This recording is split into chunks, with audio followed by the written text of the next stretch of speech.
Good evening, everybody, ladies and gentlemen, virtual fight fans. Welcome to ESFL 70.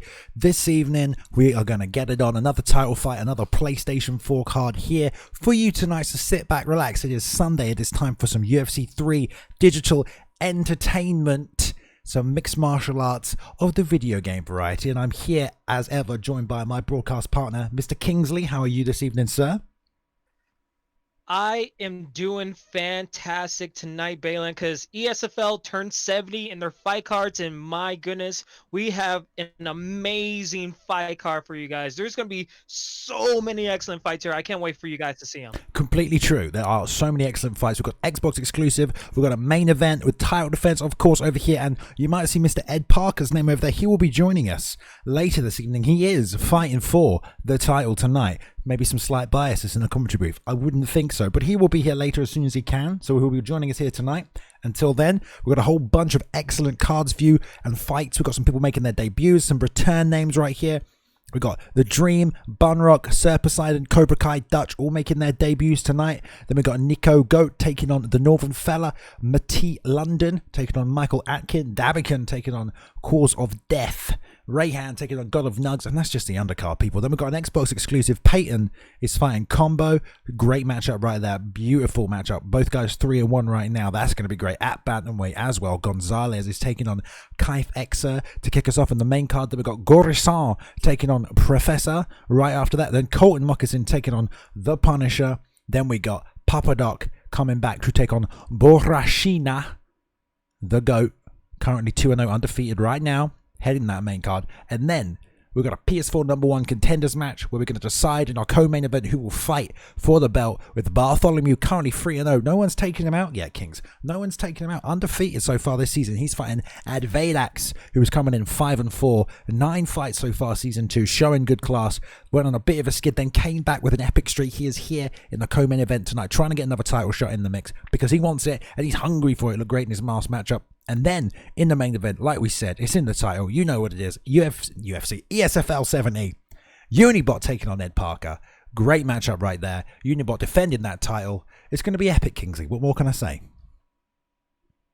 Yeah, I mean, you said it all. I mean, all these fights look incredible. I mean, look at the last 3 fights. All of those could be main events of the ESFL. I mean, you have Unibot versus Ed Parker. I mean, Ed Parker came into the title scene once again in the interim title, winning the last title, last card. Then you have Bartholomew versus Vita X. That's going to be a colossal matchup. And then Papa Dog making his return against a 2-0 opponent in Borrachita. I think that's how you say it. Yeah. I'm sorry for butchering it.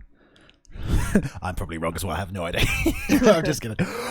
Yeah, but like again, it doesn't matter about the name, but it's gonna be incredible matchups, all 3 of them. Exactly. And the first fight is ready to go right now. Let's just make sure they're all good to go. It looks like they are. We're gonna kick it off right now. We've got 4 debuters kicking us off the card this evening, starting with The Dream taking on Bumrock right now. If you did forget, it's PS4 tonight, guys. All right, so they always show up. It's always good fights. And of course, we have just around the corner, don't forget, Mortal Kombat coming up in 2 weeks, I think, Kings. It's July 7th. That's around the day that we're going to be doing it. So it's going to be a lot of fun. I can't wait. Beautiful. Excellent. It's going to be good right there. July 7th, that's Sunday. The Sunday after Twitch London if you're in the UK as well. So make sure you're coming down to that if you're not. And these two should get it on right now. Yeah, like we said, we don't know much about these two. They're getting an opportunity to show up on the undercard of such a big card. I mean, ESFL 70 is no joke, man. You know, we've been around for a while. I wonder if we'll get what number we'll get to before UFC 4 comes out, Kings. What do you think? Oh man, you know, it could be very close. I mean, we've been hearing some rumblings. Maybe we'll get to ESFL 100, maybe 95 or 90, like around that range. I feel like we'll get some news about what's coming later in the future, you know? Yeah, I mean, we could get February next year. You never know. You never know. Maybe we'll take a break, you know, just stop at 70 and we'll not come back to this. But we didn't hear anything at E3, did we? I don't think we did.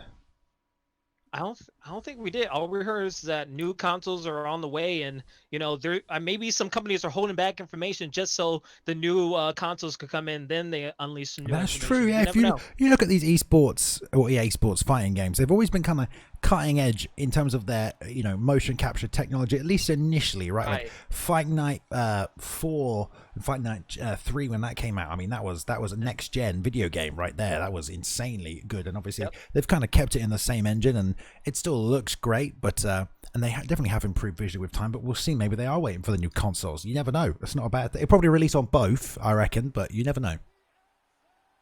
I mean, they did the same thing with EA Sports Madden and FIFA. They did some stuff for the previous generation, then they upgraded to the next generation when the new consoles come out. It, like, you have to say, like, fighting games and sports games become like the new Forza games. Like, it shows up the pretty graphics, the pretty moves, what you could do on new hardware. So we're probably going to get some information maybe around that time when we hear like new Forza stuff or like new Gran Turismo type stuff. So it's a lot interesting for the future. Yeah, there we go. Anyway, enough of all that nonsense, because we're about to get this first fight of the night undergo. Fight right here. Yeah, we have the Dream 32 taking that Frankie Edgar pick in the red gloves, taking on Bunrock right here. Both guys 0-0, both making the ESFL debut, ESFL 70.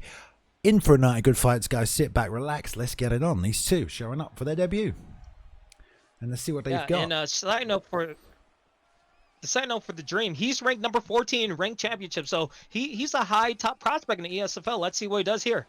Yeah, both just nicely feeling each other out, keeping a nice distance between them right now. Nice lead body kick. We don't see that too much, but content to plant and trade strikes right there. Nice work coming down low. That lead hook to the body. Got to watch the uppercut, and I like the fake jab low. Bumrock coming over the top of that straight. Nice and long. Right over the top, and again, that lead body kick. We don't see that too much these days, but it does flick out there quite nicely. Preemptive slip, trying to slip that jab, not coming. It doesn't hurt well to see some body kicks and some leg kicks, implementing all the abilities and weapons that you have in a fighter. And, you know, that's only going to make you a better fighter, just using those body kicks, leg kicks, while combining with some punches, some uppercuts, and some straights. It's going to be really good for them in the future long run. Nice body lock right here. Nice pummel back to the double unders. We'll see. We don't see too much clinch work from these early competitors normally. I'm like, I can't speak tonight. I'm going to warm up into this. But a nice attempt for the clinch. Nothing doing right here. And Bumrock definitely content to just allow the forward momentum come forward, crashing into him, but throws that leg kick, gets checked right there. Nice single leg takedown. And this is where Dream perhaps wants this fight. We're going to see what their games are all about right here, because they are showing up for the first time. Nice short shots to the body. Nice hip bump. Nothing doing. Fakes the mount transition. Doesn't get it off. And just waiting his time out right now. No bait. Nice deny for the side control. I don't know what Frankie is off the back, but his top game stats are fairly good. And there, fakes the mount, gets the side control transition this time. Let's see if he hits that crucifix or he's trying to set up. Yeah, I mean, sometimes you want to stay patient when you're the top ground fighter, because any little mistake could cause some detriment into your fight game. So the fact that he's attacking the body right now and going for a crucifix right here is just working out dividends. He's really well versed in the ground game right now. Yeah, this is obviously where he wanted to get this fight, and we're going to see real quick if you can hang here in the ESFL, because if you can't get out of these positions, it's going to show. Oh, that's trouble. Real quick, Bumrock taking some damage right here. Double deny from the Dream, and this could be all she wrote right here. There's a couple too many elbows already. Going to start adding up, and that's going to be it right there. No stamina, and there we go. Nice finish. Early game. Dream gets it down, checks that leg kick. Nice little weird animation glitch right there. Kind of crazy. But grabs that single leg. Side control, fake the mount pass until he hits that side control transition. Smooth into the crucifix. And yeah, no chance there after that for Bunrock. Dream making it look easy once he hit the mat. I said it before, he was ranked number 14 in ranked championships on the PS4 side, and you can see the way Bunrock got denied those two transitions while he was in a crucifix. He started to panic a little bit more, and that just played into the hands of the Dream, able to keep him down there and just land those forearms and elbows to the face of Bunrock, and that just sealed his victory. Yeah, man, totally, and that's what we want to do. Show up, first round finish, halfway through. I'm here. Maybe I'm not just a grappler, but certainly I've got a very strong top game. And again, Bunrock, you come to the ESFL, man, you better be able to get out of all of these positions, because someone will put you there if you can't. And the fight can be over before it gets going. So there you go. That's how you make a debut. Right there. Excellent. You can't really ask for much better, to be honest, can you, when you're showing up, you know. It's basically what you want. Yeah. I mean, basically, when you think about it, all of our top guys are in the main event or co-main event spots. Always had a debut when they finish someone in the first round. So you kind of want this to get your name out there, saying like, "I'm here. I'm ready for bigger competition. Put me up main card, and let me see what I can do. Hopefully, I get a shot at the title shot." That's a perfect way to do it. Yeah, for sure, for sure. And yeah, showing the grappling prowess. We'll see if we can strike. But the Dream picking up a nice win here, kicking us off for this evening. Very good work. Let's just jump straight into the next one. So many of these fighters making their debuts tonight, Kings. They were all here on time, all ready to go. This is all good stuff. You know, this is what we want to see. Right, we're getting something that we don't normally see right now. I think it's for this sole pick they're about to witness at women's bantamweight. Right here, we got a little Cobra Kai versus SL Poseidon in this next matchup. And yeah, we've got a Shevchenko pick right now. Let's see. Or maybe a Rousey pick. I don't know. We'll see who's dictated the bantamweight choice.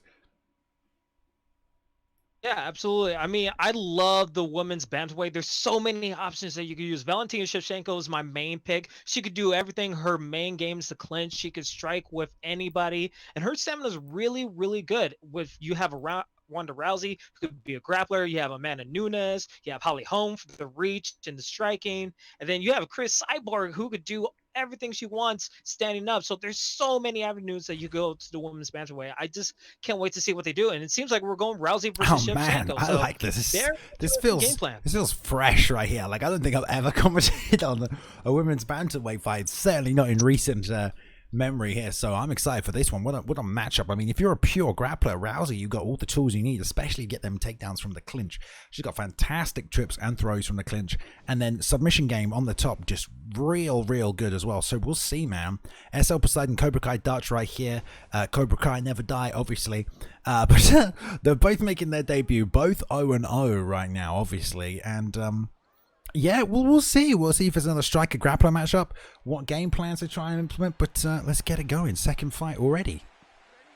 All right. Yeah, I mean, Cobra Kai, he needs to figure out a way, like, who's going to deny the first takedown. And there you go. Oh, Shevchenko already trying to take it to the ground. Okay. It's very Shevchenko-esque, you know, you get a little leg sweep. Not following down, want to keep it on the feet, but nice grab immediately. That lead body kick we saw in the last fight, and some nice shots, winging off them hooks to the body as well. These body kicks from Cobra Kai Dutch, just moving, advancing forward. Already get caught once, you have to be careful because Poseidon's going to look for it again. Nice step off, roundhouse liver shot, going to do some damage. And if you look at the stats, Poseidon definitely having an advantage in the striking with speed and power right here. And if Cobra Kai Dutch keeps walking forward into all these shots, it's going to hurt you even more. Shevchenko has a counter puncher level 3, so every time that Cobra Kai whips on the strike, Shevchenko's just gonna attack quicker and faster and more powerful every single time. Yeah, I like the variety. Oh, beautiful. Straight up top, coming with the lead. Rear hook to the body as well. Poseidon overhand spinning, back fist right there. Ducks under for the straight. And a nice way to work it, but that's what you want. You need that clinch right here. You've got to fake that, set it up as best you can. Nice faking the leg kick this time and landing a nice one. But that big left hand just catching Cobra Kai Dutch on the chin. He's got to find a better way to enter into the clinch right here. If that's what he's looking for, maybe block some kicks and then go for a takedown rather than training on the outside, because this forward movement is just playing right into Poseidon's game. And a teep as well to create that space. This is good work. Yeah, very good work for Poseidon. I just really want to see Cobra block a little bit lower now, because like I feel like she's taking so many leg kicks and body hits that it's gonna like lead to her detriment, especially if they try to go for a takedown. You're not gonna have that much stamina if you keep on getting hit to the body. Yeah, I mean, Cobra Kai's you're backing Poseidon up. This is good. You're gonna build some GA. There we go. Beautiful overhand into the full tie. That's much better. That's what you need. Let's see what you can do with it here, because Cobra Kai's been looking for this all fight. Got that hip toss from this position. Poseidon going to burn the stamina here. Little momentum. Nothing doing on the over-under throw right there. And there we go. Beautiful reversal. Back against the cage. And like you said, you know, Shevchenko does have good stats in the clinch. It's going to be a little harder for Cobra Kai Dutch, but oh, nice. 1-2 down the middle. Blocked. Another straight left again. Oh! Big right hand catching Poseidon right there. Perfectly timed as he loaded up on that left hook of his own. But a single leg shot from Poseidon takes it to the mat. Half stamina. We'll see if Cobra Kai can get anything up from full guard. Rousey very good off her back and from the top game here. So we'll see. Faking the hips. Nice blocking right here. Surprising though, Kings, right? I mean, usually you don't want to go down to the ground with Ronda Rousey. So the fact that Poseidon's feeling really comfortable and love the way her game plan is, like, well, being here, and you know, kudos for that. She's been taking over this whole round. Yeah, man, it was a nice right hand, perfectly timed, sat down on it, didn't move forward into it, faking the Kimura. That wasn't even a fake, tried to get the transition to the Kimura right there. Aggressive attack with these submissions off the back, but this is some good ground and pound from Poseidon right here. Half guard posture up is still a very dangerous spot to be in, as I'm sure you all know. Armbar, nothing doing. There's no setup to these submissions here, Kings. I feel Cobra Kai needs to get some fakes, some arm catches even from this position. Can work out nicely, but he's just trying to block and then set up single submission attempts. Yeah, it just seems like these denials are just going to go a long way for Poseidon. I mean, he's denying every single thing. He's getting these strikes out the way he wants. He's basically controlling the ground game as much as he's want, and Cobra just needs to find a way to get back up. And as you see there, she needs to take advantage of this because you're back to the stand-up. Yeah, back to the stand-up where you did get a rock, but not necessarily were dictating the entire fight up there. Nice to get out of the way of that teep kick, but kind of made that a little obvious. And a beautiful leg catch sweep again. All tries to come up top with a head kick there. So going to have to be careful and patient on the feet. It's not to walk into any of those big strikes. Nice lead elbow into the straight right there. Good jumper, ducks under, straight left again. Big lead uppercut as well.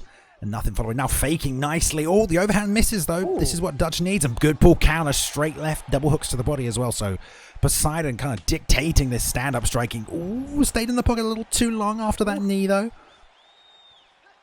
I'm really scared for Poseidon. I mean, they're taking control of this round, but you can't be too careless where you just throw out combos and whip them, because Ronda Rousey, she has power in those hands. I mean, she's more of a grappler, but maybe an overhand, she could take this round back. You're right. She already did land something big, did Poseidon, and again, did Dutch, excuse me. So, yeah, don't overcommit for sure. The stand-up game has definitely been dictated by Poseidon. You know, more or less. Oh, there, beautiful jab to the body, comes up top with a head kick, lands nicely, double hooks to the body as well, pushing forward with the knee, but Dutch is still in here, returning, whiffing wide on those elbows though, and we're going to see a second round. Ooh, okay. You know what? That was a really good round. I can't wait to see what they do in the second round. Cobra, I think standing up is working well for them a little bit. Maybe they just need to find the right time to unleash that overhand. I've seen that overhand kind of whiff a little bit. Poseidon, just keep doing what you do. Just don't get super aggressive where you leave yourself open. Then you have this whole fight. Yeah, I mean, there's a lot of kicks coming out here. I mean, if Dutch wants this fight on the ground, which I assume he does, I mean, you got to try and catch some of those. Try and make reads. That teep kick, you caught that once. It comes up the middle as the pressure starts to be applied to the back to the cage. So if you can try and read that and catch and take this down, that top position with Rousey is really, really good. So look for that. But Poseidon doing a good job gauging the distance. That lead hook right there slips off. Beautiful. Loves that straight left into the double hooks. But no answer from the knee from both of them. You can see those knees coming to play right now. Just attack the body first and then try to move your head up a little bit. Overhand by Rousey. Beautiful job catching that right there. I mean, lead overhand and then steps in as well, trying to get the clinch. Not happening. Poseidon trying to set up the same side head kick, but that was a beautiful little overhand again. And this is good. You just wing them, plant them. If your opponent's looking to counter, the strike comes out a little slower. They can drop that guard, trying to time something on you. And Cobra Kai Dutch making it work again for him right there with that overhand, that lead overhand over the top. Yeah, I see that Poseidon is going a little bit of a combo predictability. He's trying to set up that head kick right there, and you just saw it right there. He's using that move to get the fatal headshot, but it's not working out for him. If he does that again, I think he might leave himself open for an overhand by Rousey. Yeah, you got to watch his head kick, though, because it keeps coming up right here. And we know if Dutch is going to eat that, 2 or 3 more times, it's probably going to be the end of the fight, so Poseidon definitely looking for the big shots, although not able to land them right now. Stepping in with a 4-punch combination, ending with that lead hook up top, uppercut, excuse me. Ooh, that's going to catch. Nice little lead body kick, and there again, doubles up on it. Kind of a little predictable. If I'm Poseidon, oh no, it doesn't even matter because I'm turning side kick. Beautiful wheel kick, over the top right there, rocking. Dutch one more time. He's trying to back up right now. Switch southpaw back to orthodox and still moving forward and just firing, Kings. Yeah, I'm really scared. Poseidon has been doing really well with those head kicks, but I'm scared if they slip down, they might get hit with an uppercut. There's been 2 opportunities that Rousey had to get those uppercuts going to slip down Poseidon, but if Cobra could just get a takedown, maybe just find a way to get those body kicks landing a lot more, they might have a chance. But Poseidon is just taking control right now.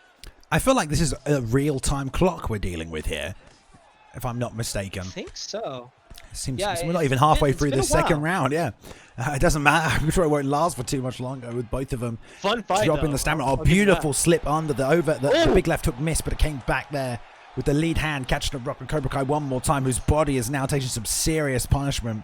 Poseidon trying to pull counter a little too close right there, and Cobra Kai Dutch just going for that overhand, like you said, trying to wing it again. These clinch denies have been on point for Poseidon, really, where Rousey has some of her best stats and just unable to get that game going has been Cobra Kai, and Poseidon now stepping back in. But like you said, doesn't want to walk into anything big. Has already been rocked twice by these overhands, winging off, but that body health, Kings, is really going down right now. And a jumping turning sidekick to the body. Blocks the knee down top. Elbow, lead hook catches Cobra Kai. And again, a clinch deny. Again, the setup into another kick works well for Poseidon. If they just switch up, not just going for the head kick, but just attacking the body with a massive head, with a body shot, it just works so well for Poseidon. He's setting those up so well. Man, this is just all Poseidon now, just corralling Cobra in the jumping sidekick. And one more time, that body is so low. Just one more shot. There it is, the knee to the liver. Coming up top with the head, which won't finish the fight right there, man. Cobra Kai Dutch still in it. Poseidon wisely breaking, but you've got to move or do something right here to stop this forward pressure, because Poseidon is not going to stop. The body kick blocked somehow. And again, the clinch denied. A rear uppercut to the body. Comes up top with the left hook. Jab to the body. Over the top with a rear hand as well. So this is just non-stop from Poseidon right now. Yeah, and I think we saw this coming from the first round, that the body was just going down quicker and quicker. And it seemed like Cobra was just not... Oh my God, how is as much as... How is Cobra still in this? Wow! I have no idea. It almost gets the throw as well. The front kick blocked. Still fighting 1-2 into the clinch. Oh my God, the wheel kick this time blocked as well. There, 1-2 lead uppercut. Follows her down. And going to try and posture up straight back to the feet again. Kind of wise from Poseidon. Doesn't give him a chance to get back in this. But this is ridiculous. And this has definitely been a full round right here. Oh, there we go. There we go. Pounding it out for the victory. My goodness, Kingsley. Slightly too much. When you look... And we saw what she was supposed to do. Be an all-around fighter. Deny the clinches.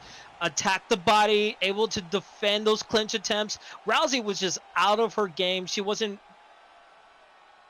able to do with her weapons. And Shevchenko just dominated. Yeah, real good performance there by Poseidon. I mean, obviously you have the statistical advantage in the striking, but the fact you're able to keep the fight there is somewhat even more important. Cobra Kai obviously trying to get that clinch game going.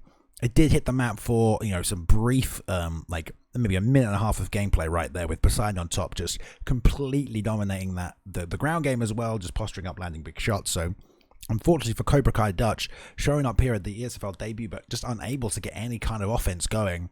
Kind of on the back foot the majority of the fight, apart from those couple of overhands, just coming over the top and catching Poseidon, moving in. And there was good variety by Poseidon. Again, like you said, bodywork and headwork, and was mixing up his combos very, very well. So props to Poseidon right there, getting a win, moving to 1-0 in the ESFL.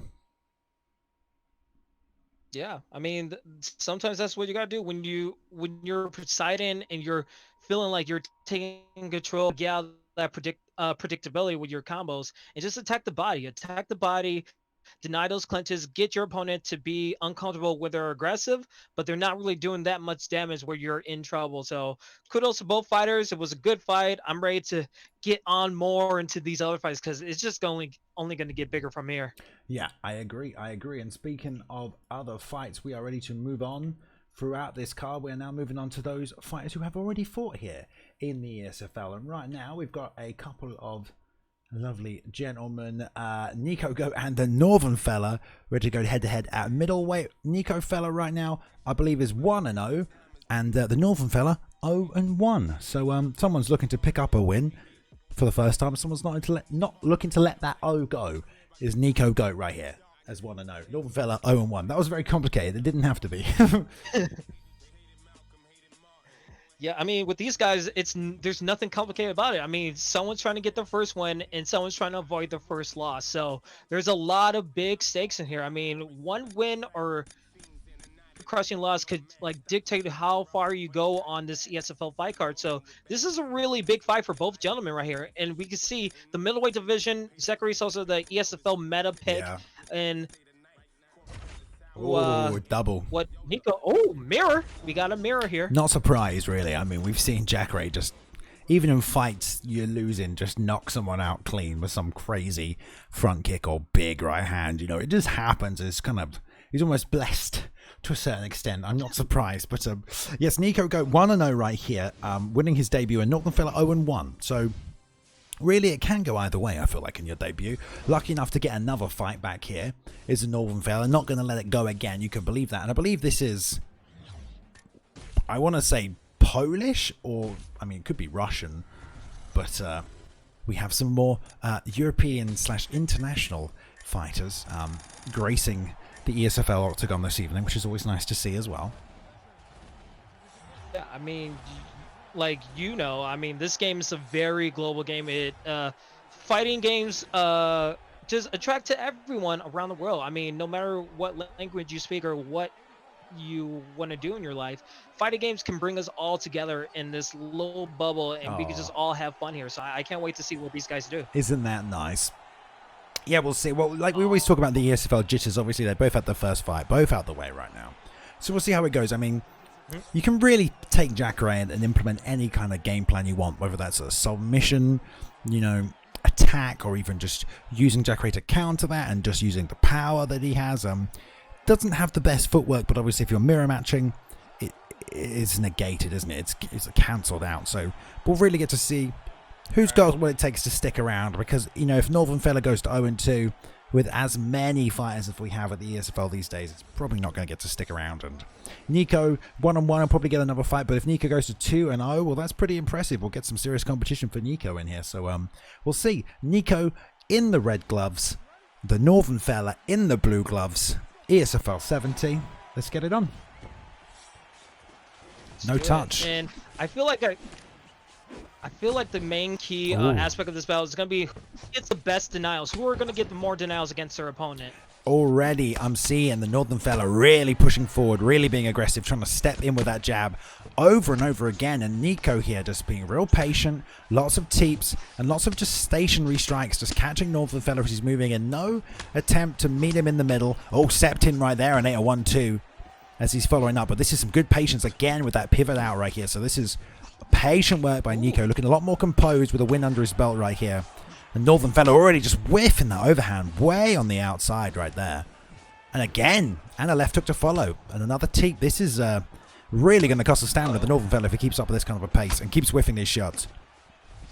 Yeah, well, you know what they say about an aggressive fire that whiffs a lot? That's a tired fire. I mean, if you're missing all these shots while you're being aggressive, you're just wasting stamina. Man. So you really need to connect and find a way to be patient, but you're just getting slapped up right now. Yeah. Oh, my goodness. Yeah, you can say that again. Northern fella is not relenting, regardless of how much stamina he might be losing already. Coming up top of the lead head kick right there was a beautiful 1-2 rear uppercut that caught him, and now he's rocked again, backing up head health already less than half, and whiffs on the big lead body kick. And man, this is easy work for Nico right now. Northern fella just running into Nico's strikes, shooting big from the outside, whiffing long. There's a stationary right hook that's almost going to finish the job. We can follow up with a teep, and here comes the overhand possibly to crack it, but no way. Northern fella just full aggression and just whiffing on so much here, Kings. Walking straight into it. Yeah, I mean, Northern fella, I mean, you're 0-1. Sure, you want to be aggressive coming out from the gate, but when you're doing so many whiff strikes and you're not really getting what you want, maybe it's time to, like, oh man, take some pressure off. It's the mission right here. Yeah, this could be it right now. I mean, all the stamina is different enough, but rolls on through. Some top position for Northern fella, but tries just a solo pass into half guard right here, and easily reversed by Nico. Straight back on top, no stamina, going to pass the half guard, lock up that arm triangle. Here it comes right now, and this is going to be real tough for Northern fella to get out of. I'm not surprised if the squeeze gets set in right here, and Nico's able to finish this. He's trying, pushing fire on the right-hand side. He's got three-way escape going, but up, down, and bottom's not working now. The panic sets in as he flicks three directions, and there we go. 4 stages, locked in. And great performance by Nico, but made slightly easy there by Northern Fella, who maybe just showing, you know, not able to maintain the composure here tonight, just walking forward and whiffing on a lot of big strikes. Yeah, I mean, when you go on a fight like this and you're super aggressive, you hope this is a lesson to like everyone that wants to fight in the ESFL. When you take on these fights, you need to have a game plan. You can't just have one style of fight. You need to have adaptability when you're going to the fight. You can't just be just 100 miles per hour and just hope that it sticks. You need to strategize, adjust, and adapt, because you're going to be submitted in the first round. You just don't know how to stop. Yeah, I think definitely. I mean, the Northern fella just full aggression, trying to just take him out as quick as possible. And, you know, at this level, that's not really going to work. You got to set your shots up. You got to think about what you're throwing before you're throwing it.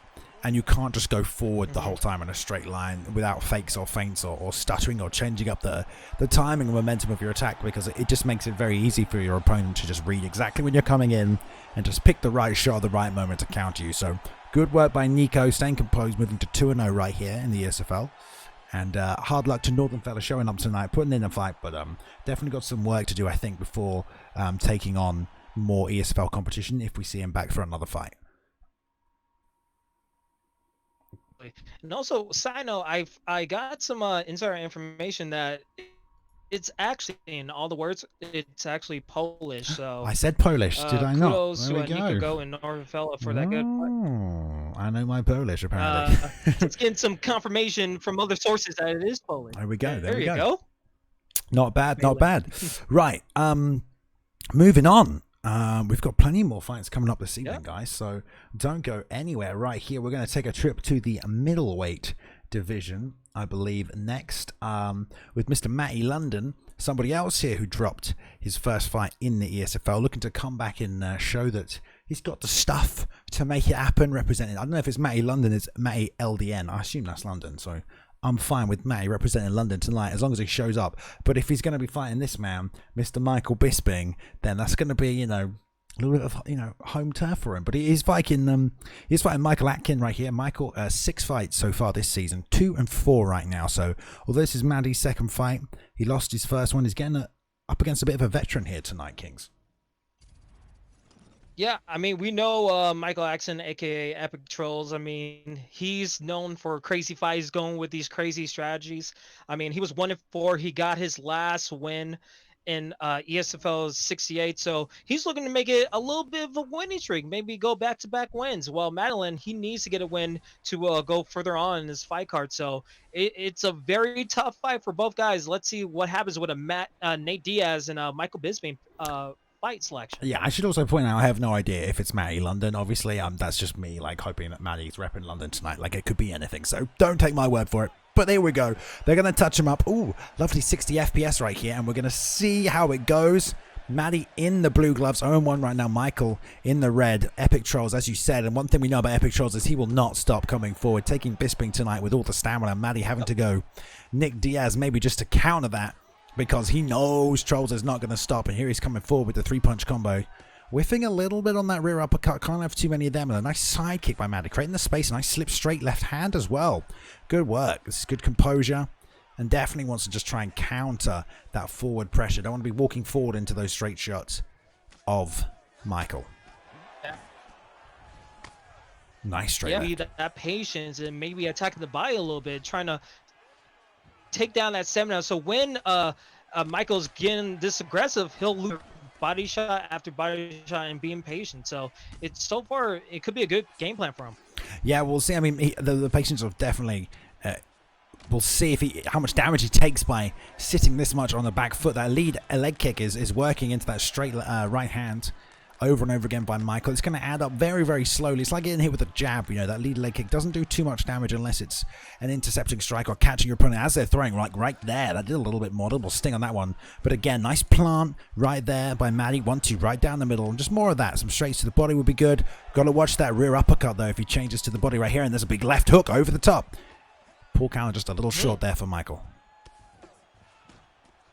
Ooh. Yeah, so far, Michael still being aggressive. Madeline trying to be a little bit on the back foot, but maybe we're trying to fill out your opponent, maybe go into the second round, they try to change up their strategies a little bit. Yeah, and I like these pull counters by Maddie right now. It's working. Little head movement. This is what we want to see.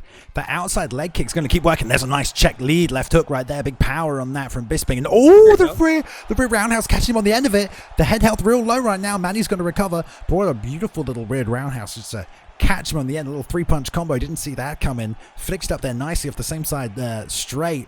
And Maddie getting caught by Michael right there, showing that veteran savvy. Catching him with his back to the cage. Nowhere to go. Yeah, so far so good. I mean, we saw first clinch attempt of the first round, and so far it seems like both guys left there unscathed. But again, Michael pulling on the pressure right now. Yeah, beautiful little chopping outside leg kick this time as well. Maddie already switched stance to that orthodox. Switch stance that not good on either DS brother, so good game knowledge right there by Epic Trolls. Most people do know that though, but it's all good. And that nice wing and hooks to the body though. Maddie's staying composed. Those pull counters are going to work, and this head movement's going to miss. It's all going to work in Maddie's favor stamina-wise, but obviously Epic Trolls coming forward and doing the damage, using that stamina, converting it into damage here. So we'll see. Already not one nice rock, and now they're just trading in the middle, still committing to those inside lead leg kicks as well. Oh man, a flurry. Yes. Oh my god. Both of them kicking it off right here. We're going to take a quick look. Non-stop. In that break, that head kick. Sorry to interrupt you here. We'll see it. The outside leg kick fakes a straight, steps in. The 1-2-3 rear uppercut lands. Backing up with the 1-2. Lead uppercut straight and then into the head kick. So it wasn't even a 1-2. It was a lead uppercut straight. Didn't even know Bisping could flick that on the end. But great little head kick right there by Epic Trolls. Good knowledge of Michael Bisping and his moveset. And we're in here for the start of the second round. Key thing, Michael Bisping, I mean, Michael's going super aggressive. He's using a lot of stamina, but Michael Bisping is probably the perfect guy for him as an ankle pick gets denied. Marathoner level 5, higher altitude level 5. Those are all benefit his stamina, so his stamina is going to be higher than usual. Yeah, I like that from Maddie though right there as well. Those side kicks are going to work, and the straight left to the body, it's definitely coming out a little more now, but there's been a lot of that rear uppercut from Michael, so he has to be careful of that rear right hand. He has been throwing it. If he keeps hitting that straight left to the body, he's going to have to watch, but Maddie will probably mix up. He's not going to keep committing to it, hopefully. And we won't get smashed in the face by that rear uppercut. Side kick falling a little short right now. Teep does nothing. He's returning some leg kicks. That's a nice leg kick, though. There, nice and low. And that's flashing that lead leg. He's going to have to switch again, Kings. Yeah, usually you don't want your leg kicks. When someone's attacking your leg kicks, you don't want to stay on that one leg for too long. You might want to wait to the halfway point, then switch them. But when you keep on saying that, you leave the chance of you open yourself up for the body shots and the head kick shots. Yeah, and it's a good tactic if your opponent's content to move backwards. You just keep throwing that leg kick, because one of the best ways to counter a leg kick is to come forward with a 1-2. And if Manny's going to keep coming backwards, he's not going to intercept that low leg kick. So he has to check or intercept by moving forwards, or these leg kicks are going to keep coming out and they're going to land before anything he throws, because he's just waiting for that first strike from Michael. And if it's a leg kick and he's not checking, it's going to land every time. Ooh, beautiful job whiffing on the head kick though. That little lead hook catches him and drops him. Oh, huge maneuvers in the second round. Hopefully they can capitalize a little bit. We don't know. There's a lot of fight left. Beautiful uppercuts coming out there as well. Maddie's stamina starting to just take over a little bit here. We're seeing that gap close up, like you said. Does have Marathoner, so we'll see how it plays out in the end. Lots of side kicks from Maddie, but he is forced to switch stance. He's going to lose that power. There's that teep again, and Michael's not landed that. That's whiffed a few times, and that block is real low. He's going to have to cover up or move his head because he can't just stand here. Good work by Maddie, just staying persistent on that block. Uppercut whiffing now. The double jabs coming out. That block is quite low for Maddie here as well. Both fighters are not going to be able to stand in the pocket. And counter, there we go. Rear uppercut lands nicely. We said be careful of that because of the elevation changes. Then catching him nicely right there. 4-punch combo from Trolls, just not finding the home to finish this fight right now though. Yeah, Michael doing a lot of whiffing. Maddie's hanging in there, holding on tight and staying patient, staying to his game plan, just being consistent with what he wants to do.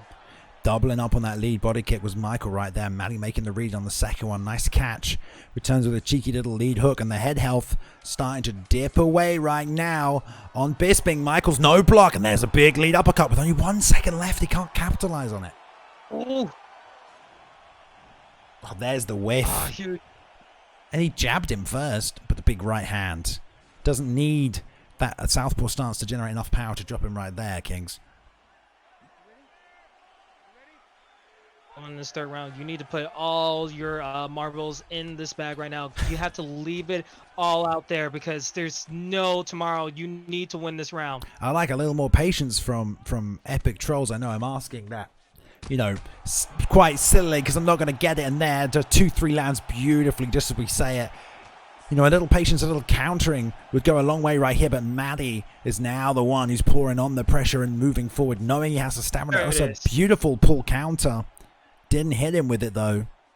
And that sidekick can still keep coming out. Michael now frozen right here. 1-3, rear uppercut, 1-2, ducks underneath right here, slips, and beautiful job slipping the jab, hits it with the 2-3. The head kick for the knockout. Oh, my God. Whoa! Beautiful. Absolutely fantastic. And set it up off that slip the jab, came back with a 2-3. He covered up, hit him with the 1-2 head kick, and bam, no block left to defend. Absolutely fantastic work right here. We're going to take a look at that on the replay right here. Oh, that's the wrong button. Where's the bloody replay button? There it is. My bad. Okay. Hit the bloody replay button. We're going to see it. The uppercut rocks him. He'll slip this jab. Boom. Straight lead hook. Uppercut doesn't miss. And then bam, the same combo he dropped him with the head kick with first time. Absolutely fantastic work. We'll take a look at that one more time from the start in the booth when we get there. But oh my goodness, what a way to come back right there. I said it, the stamina was going to play into his favor because he's going to use a lot of it and he'll regain a lot of it going to the third round. And third round, he was going to get +6 strike and grapple stamina, so he was going to be ready for the knockout blow.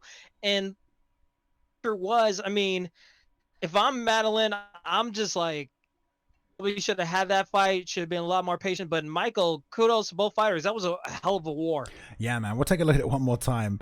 I'll show it here. I mean, this was a great little way to finish when you got your opponent just coming at you, swarming at you. The sidekick lands again beautifully, gets confident after that teep, which failed so many times it got blocked. He got countered with it, slips a jab straight, ends with the lead hook, rear uppercut, and then bam, straight in. Lead uppercut straight right into the head kick for the win. Bam. Great work, man. And that's just veteran savvy right there. Veteran savvy. And, you know, you got to feel bad for Maddie right there. 0-2 now in Season 2. I don't know if he'll come back. He was fighting a veteran right there in Epic Trolls, a.k.a. Michael Atkin. And, man, he kind of was swinging that fight, played a little bit patient all the way through, had the stamina, had it in the third round. But, yeah, man, just sat down a little too hard. Beautiful, just desperation slip on that jab, 3-punch combo counter and a head kick to finish. Though, man, that was impressive. That's just some like persistence, consistency right there or something. But again, you kept throwing that teep. It doesn't matter. Could analyze it for days, but he gets the win. Good job right there. I mean, sometimes it's just better to be lucky than to be good at all. I mean, once you get lucky and get those strikes in, I mean, all bets are off, especially in the fight game. I mean, anything is possible when you go into the fight. Yeah, I agree. Right, this next fight, I don't know if I have the link or if the fighters are ready right now. I don't think the fighters are ready, but we definitely do have the link. I just posted it there. Okay. Back. Perhaps we should be there. Oh, right. Okay, cool. All right. I was looking at the wrong one. No worries. Okay, cool. Right. We're ready for the next one. We're all good. Wonderful. Right. Well, what do we know about these fighters, Kings? Well, let it be known. What we know is that they're both 1-0, Dabikin and Cause of Death. I mean, both guys fight in the featherweight division.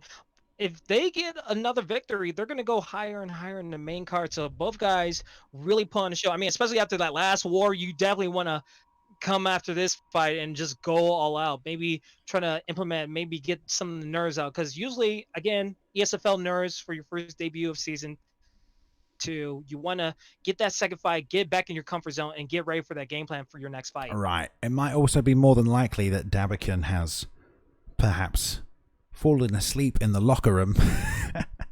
Uh-oh. Well, we move these fights forward, you know, to hopefully get some more, you know, better times for the EU competitors. But if he has fallen asleep, that'll be a little sad. But like you said, Dabikin want to know, but he does compete on the Xbox side of things as well. So showing up to make his second fight on the PlayStation side of things tonight, maybe he's not going to get it on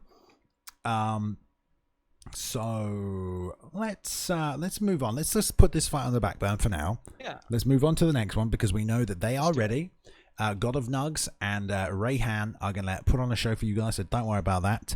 But if you see Dabar from this, just tell him to set an alarm next time, obviously, if he wants to keep competing here. Right. On the highest level, might I add, you know, but there we go. Right. Here we go. God of Nugs and Rayhan are in there, and these two are ready to go right now. Another two vets right here, Kings. Yeah, absolutely. Both guys, both 500. We got Rayhan, who was 4-4. He fought for the title last couple of times, and then God of Nugs 3-3, trying to look his way up and try to get back more into the late mid card section. So hopefully in this bantamweight division, they got a fighter that they like that they can use against the other. And it seems like they're going with Dominic Cruz, which seems like the meta pick. But TJ Dillashaw, I love that pick. I can't wait for this fight. Oh yeah, it's going to be good. And like you said, this is the headliner for the undercard right here. So both guys trying to slide on up. I mean, Rayhan with 8 fights so far this season. God of Nugs with 6. So 2 vets, both on even records, which is just as it goes, really. You know, if you've got an even record in the ESFL, you're pretty damn good in my book, okay? Because you managed to get here and stay here long enough to, you know, stick around, fight some of the best, and you've not quit for one, and, you know, you keep getting more fights. So, you know, props to both of them for still being here and showing up. But we'll see who can break above that even record tonight, take it above, you know, the 3-3, the 4-4. But we've got, Rayhan on the right-hand side with the Dilly pick and God of Nugs with the Cruz. So far, both guys going for body kicks, trying to fight more in the phone booth, trying to trade up a little bit. Let's see who gets the benefit of those trades. We'll see if any grappling takes place. Good uppercuts from God of Nugs. I know Cruz has got some good high-level uppercuts in his moveset. One of his better moves. And a big right hand right there as well. Again, beautiful jab, straight lead hook to the body. That almost went in slow motion. Again, another lead hook. Sorry, straight and then a lead hook to the body as well. So Rayhan walking forward into Nugs, who's just planting, leading with that straight every single time. See if Ray makes the read. Tries to switch that head to the outside right there and counter and come back with a big left hook. But nice body kick as well. And good striking, moving backwards right here. But there we go. You sit in the pocket for too long right there and you get tagged. Oh, boy. Rayhan sitting down God of Nugs right there, nice and hard already in the first minute and a half. No block right here, getting the pressure on head off. That's going to be all she wrote almost right there. That's it. That is it. Oh my goodness. That is all it takes sometimes. And that is why you can't just sit and trade. You got to move, you got to recover, you got to dip in and out. And God of Nugs knows that. But 2 Content right there was landing good shots, but trading when you got that low health, throwing it like a 2-3 punch combination, it's going to get you sat down against the cage, no less. You've got one of the fighters with the best footwork in the video game, and you're going to stand and plant against the cage with someone with superior power. I mean, God of Nugs should know better than that. Maybe he wanted to get the fight over with quickly tonight, Kings, but good job by Rayhan, just capitalizing on low head health and low block as well. Ladies and gentlemen, very good job by Rayhan. It seemed like God of Nugs was just more reacting than trying to do what he wanted to do. It seemed like he was reacting too much, a little bit too much, and when the trades start happening, to know that he knows what to do, he just landed those great combos by TJ Dillashaw. I mean, 95 rated striking by TJ Dillashaw is able to put any kind of guy in the bantamweight division down. So Rayhan knew the combos. He saw the block gauge being low, and God of Nugs just reacted, and he got punished for it. Yeah, I mean, like you said, like, you know, at this level, if you make a mistake like that, you're going to get capitalized on it. And, you know, that shows right there. Rayhan just charging forward, knows that the health is low, as is the block, and able to just, you know, power on through it. A God of Nugs just like winging back, kind of uncharacteristically almost. I mean, you have Dominic Cruz, you have, you know, head movement bonus in the first round and took all of that damage on his block. He has to reach too. Yeah, and it's just a shame, really, because that, you know, he's a better fighter than that, I feel. But never mind, you know. I mean, stats, significant strikes are 15-12 in favor of Nugs, and it was 26-28 in the total strikes landed. So, like, he was able to get some strikes out. It just didn't go his way. Yeah, it didn't go his way, and sometimes it's like that. And you know what? I'm sure we'll see him back. Like we said, he's a vet. And Absolutely. yeah, we'll move on to the we'll be moving on to the next one and the next fight this evening. But yeah, Rayhan moving to 5 and 4 right there. So good work. Awesome job. I feel like we're getting close to our very top seeded match for the Xbox side, because I feel like we're gonna see Peyton versus Compo next, and that's gonna be a really interesting man, fight. so this is good. Xbox exclusive match for the top seed. I believe this is for who will challenge for the belt next event. Is that correct? I'm gonna say yes. I make the rules now. I am in charge. I'm just kidding. It doesn't matter. We'll figure it out. But yes, Peyton and Combo. If you don't know anything about these guys, if maybe you watch the PlayStation cast, Peyton, member of the ESFL team, obviously, but one of the more clean strikers that we have. Very good at chaining together and goes a lot to the basic 3 punch combos that you would see, jab, rear uppercut, lead hook, things like that, just to finish people off. A good persistency from Peyton. He's really someone who's grown a lot in the ESFL as well. To come into season 2 and go 3 and 1 is quite impressive, considering he fought a lot in the first season. Some good fights, some good top competition, got some wins, got some losses. But in season 2 right now, 3 and 1, that's really good for Peyton, just showing patience and growth and an ability to adapt. And yeah, he's taken on Combo, who is 3 and 1 as well. And Combo, just one of the most devastating strikers we've ever seen, really. As the name suggests, definitely has some combos always up his sleeve. So this is going to be a great fight, Kings. Yeah, absolutely. I can't wait to see what happens in this kind of fight. Hopefully, both guys put on a show for you. Like ESFL 70, our 70th fight card of our whole organization, and we're getting a top match like this on the Xbox side, and they're going to be fighting for a title soon. If they win this, I mean, it's going to be absolutely incredible. Yeah, I think we have to hit a quick intermission because neither of the fighters are ready, and we're hearing from the guys in the back they've got to just confirm something anyway. So we'll take a quick 1-minute break. We will be straight back right here. Hopefully in that time, maybe Mr. Ed Parker will arrive as well. Maybe not. And we can get him in the booth. Oh, wait. No, wait. Before we do that, we're going to go back to the last fight. Apparently the last fight is ready. Mr. Dabby Khan has awoken from his previous stupor, perhaps, and is live. So before we do that, hopefully we can get that stuff sorted. We can watch the Davican fight, which I have now lost somehow. Nope, I've got it. Okay, we're good. Are they we're good? I think we're good. I think we're just going to see if they're both ready to go. They are. Oh no, I'm telling to go. 2 minutes. Okay, we've got a replacement. Right, we're going to hopefully have this fight ready right here. We're being told it's going to happen, which is good. Yeah. There's definitely confirmation where it's definitely going to happen tonight. So that's we're definitely going to be ready for it. So Kings, the main event is Unibot taking on Ed Parker. In case anyone didn't know that this evening, we've got Unibot versus Ed Parker in the main event, the title fight tonight. Unibot defending his belt. In the co-main event, Bartholomew taking on Advadex. Why am I always Advadex? There we go. What do you think of that? We can talk about the main event in a moment, but that co-main event, Bartholomew 3 and 0 right now in season 2, been blowing through competition, taking on Advader. I mean, how do you see that fight going? Oh man, when everyone knows that I'm a huge fan of Vedax and how he plays, and just from his debut, how incredible he was. Bartholomew is 3 and 0. He has gone through a meteoric rise through the ESFL PS4 ranks. And Avita X, he's gone through a little Dr. Jekyll, Mr. Hyde, a monster amongst fighter transformation right here, where he usually falls in love with the striking or with the grappling. And it's usually 50-50 of where he usually lands on the spectrum.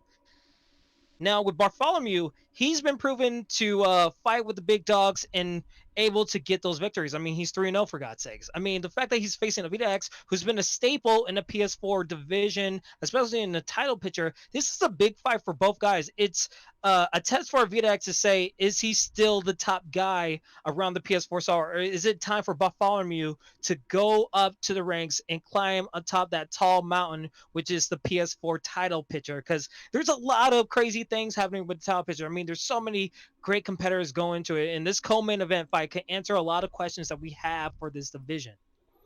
I mean, that was a fantastic breakdown right there, Kings. I couldn't have said it better myself. Thank you. Yeah, Wow. we'll see, man. We'll see. I mean, Ad Vader definitely sort of burst on the scene when he first arrived. Like you said, much like Bartholomew, but has now been in the ESFL, especially Season 2, for almost week in, week out, showing up every week. So first of all, props to Ad Vader for entertaining us 9 times so far this season. Going in for his 10th fight right now. But yeah, taking on Bartholomew, who was he was in his shoes not that long ago, so we'll see if how that plays out in the co-main event. I mean, I'm excited to see it because these names, this is all at this point is this season almost a warm-up for how we're going to kick things off with UFC 4 when that drops as well, and all these fighters are getting to know each other, getting to fight each other now. So we'll see how Bartholomew does. Moving through, I just heard a bunch of noise in the background. I'm hoping that means that this fight is getting ready right there. Yeah, we'll see. I know Ad Vader's got a new camp as well. I believe there is a new camp that's kind of popped up. The TR, I believe it's called the Royals. Is that correct? The Revolution I know Gaming. It's TR, but I don't know what the initials mean. I think it's the Royals, possibly. The Revolution Gaming. Oh, the Revolution. Okay. There we go. It's happening. Revolution would not be televised. But that's Just true. kidding, it will be. There's some big names on this camp. I mean, XYZ Style, obviously the current Xbox ESFL champ. Declan, a great fighter right there. Slick Cole as well. El Dino, 3-piece with Sodas in there, and also as well as Ad Vader is also Ed Parker. So if those two are training together as well with all those other fighters, I mean, it's gonna be. We haven't seen like camp unity in a long time. If there's a new camp coming up, people are training, taking it seriously, trying to get better together. That's great. So you can expect probably big things from Ad Vader here. And it's a shame that we don't have Ed Parker in here right now to kind of talk us through, maybe some of the things I've been working on, some of the game plans, some things to look out for. So maybe we'll get some retroactive analysis from Ed after the fight. But that's just our co-main event, which clearly we can talk about for ages. But it's time to get into the event right now because Cause of Death is here. Dabikin is not, and indeed did fall asleep, but he's got an opponent right now whose name I just missed and didn't get a chance to read. But I know it's someone I recognized, maybe? We'll see. He's fighting Cause of Death, so we have a fight. That's the point. Ooh, All right. It's MMA fighter, I think. Muslim MMA fighter. Well, of course it's an MMA fighter, Kingsley. What a stupid thing to say. I mean, what you want? Yeah, we've got Muslim MMA fighter right here, so he's immediately, snatched that single leg beautifully. Great thing to do against a Holloway, get that grapple advantage. Holloway not too bad off his back, but we'll see if he can hold this top position. Not able to get that crucifix. Cause of Death done a good job staying patient and defensive, and now back to defeat. Still against the cage right here if the mat return happens. That was a deny, not a fake right there. We're still jostling. Single collar transition sweep in there, and Cause of Death and half stamina going to stay in and get. I think there's an inside leg trip right there. Back to the mat right here. So Cause of Death expected to fight Dabikin, who's predominantly a striker showing up tonight, and immediately a minute and a half he's been taken down twice. Yeah, I mean, usually, but he gets right back up. I mean, usually the ground game is such a huge aspect in an MMA fight, and usually you want to be prepared if it even goes to there. So the fact that he was able to get up is huge for him, but now he needs to find a way to stay in the center of the octagon. A left hook to the body immediately returns with an uppercut from Muslim MMA fight. I don't know if we've got any background on Muslim MMA, but if we can get some, that'll be good. Beautiful work, straight and then lead hook to the body right now here. He's doing a great job. Yeah, he is doing a good job. He's staying composed, and a nice long frame being established right here. I mean, only person in this division who's a bit taller and has a longer reach. Dan the Holloway pick, a spinning elbow, just misses, and this is good right now by Cause of Death, starting to plant a little return fire. This is a big slugfest. These guys are going after each other right now. You can see nice tons of stamina being used, tons of strikes connecting. Oof. Now, we need to see if they're going to attack the body a little bit more, because I think the body is going to play a huge factor. And you see that Max Holloway attacking the body, trying to figure out a way, but he's getting pieced up right now. Yeah, Max Holloway definitely has a huge chin stat. You've got to hit that body if you're fighting Max and mix it up. Muslim committing to a 4-punch combo there, but landing it, man. Bouncing it off the chin, and there's a lead hook as he stepped out for a head kick, dropping him right here. I'm probably going to look to return him to the mat. There's been some good martial arts, mixed martial arts work from Muslim right here, really mixing up his game and gets a drop right here. We'll see if he tries to return. Cause of Death gets that that sweep off again, and this time stops the trip with those rear uppercuts to the body and into the full tie clinch. Nice pummel back to the single collar and another outside trip into top position. Yeah, I mean, very skillful in the clinch position. He tried to deny that trip, but that trip gone out without a hitch. His second attempt, and now it's big what he can do in these last couple of seconds, last 30 seconds. What can he possibly do to just prevent any more damage going to his face of Max Holloway? Oh, nice deny right there. These are going to add up. One thing you don't want to get denied is you don't want to happen as the round is ending is denies. Lose more stamina than you have to, and he gets denied right there. Eats a hook over the top and some good ground and pound.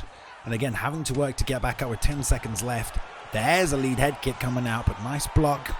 And it's about composure right here as we move into the second. Wow, that came out hot and fast right there. What a great first round. Bam. I mean, that's what you want to do in the first round. You want to make your presence known. You want to dictate the fight. You don't want to be reactive. You want to be proactive and find a way to get in the fighter's head. So, very good start for both guys. Nice jab lead hook right there, dropping him as he stepped out for that head kick. Nice placement right there by MMA fighter, and we'll see if this continues. Okay. Death getting that teep right down the middle, creating some space. He needs to. There we go. Nice lead leg outside kick, and then into that wheel kick over the top as well. So Holloway showing off his arsenal of kicks as well. We know that Zabit has techniques similar to that, but Muslim MMA keeping it basic right now. Nice pivot out. Cause of Death trying to slow this down right now. Oh, that's huge. Denies the crucifix, but yeah, man, Muslim MMA really mixes it up. You take someone like Zabit, you better use all the tools, and he is making it happen right here.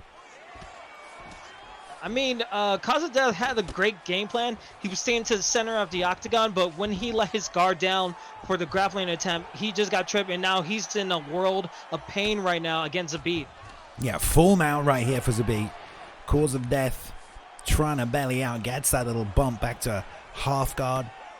Short shots, he has been landing these on the bottom, so has been doing some damage, gets his full guard back again. So every time he's been taken down, he has been able to get up within the next, sort of 30 seconds or so. But now a deny from that hit, push off right there, get up with the down stick flick, and this is good posture up work right here. Gets the stand up, but every single time Muslim's taken him down, he's managed to get some significant damage off, and there's a jab, rear uppercut, lead hook, the fake coming out here, Cause of Death getting filled in last notice, supposed to fight Damrikut and getting worked right now by Muslim MMA.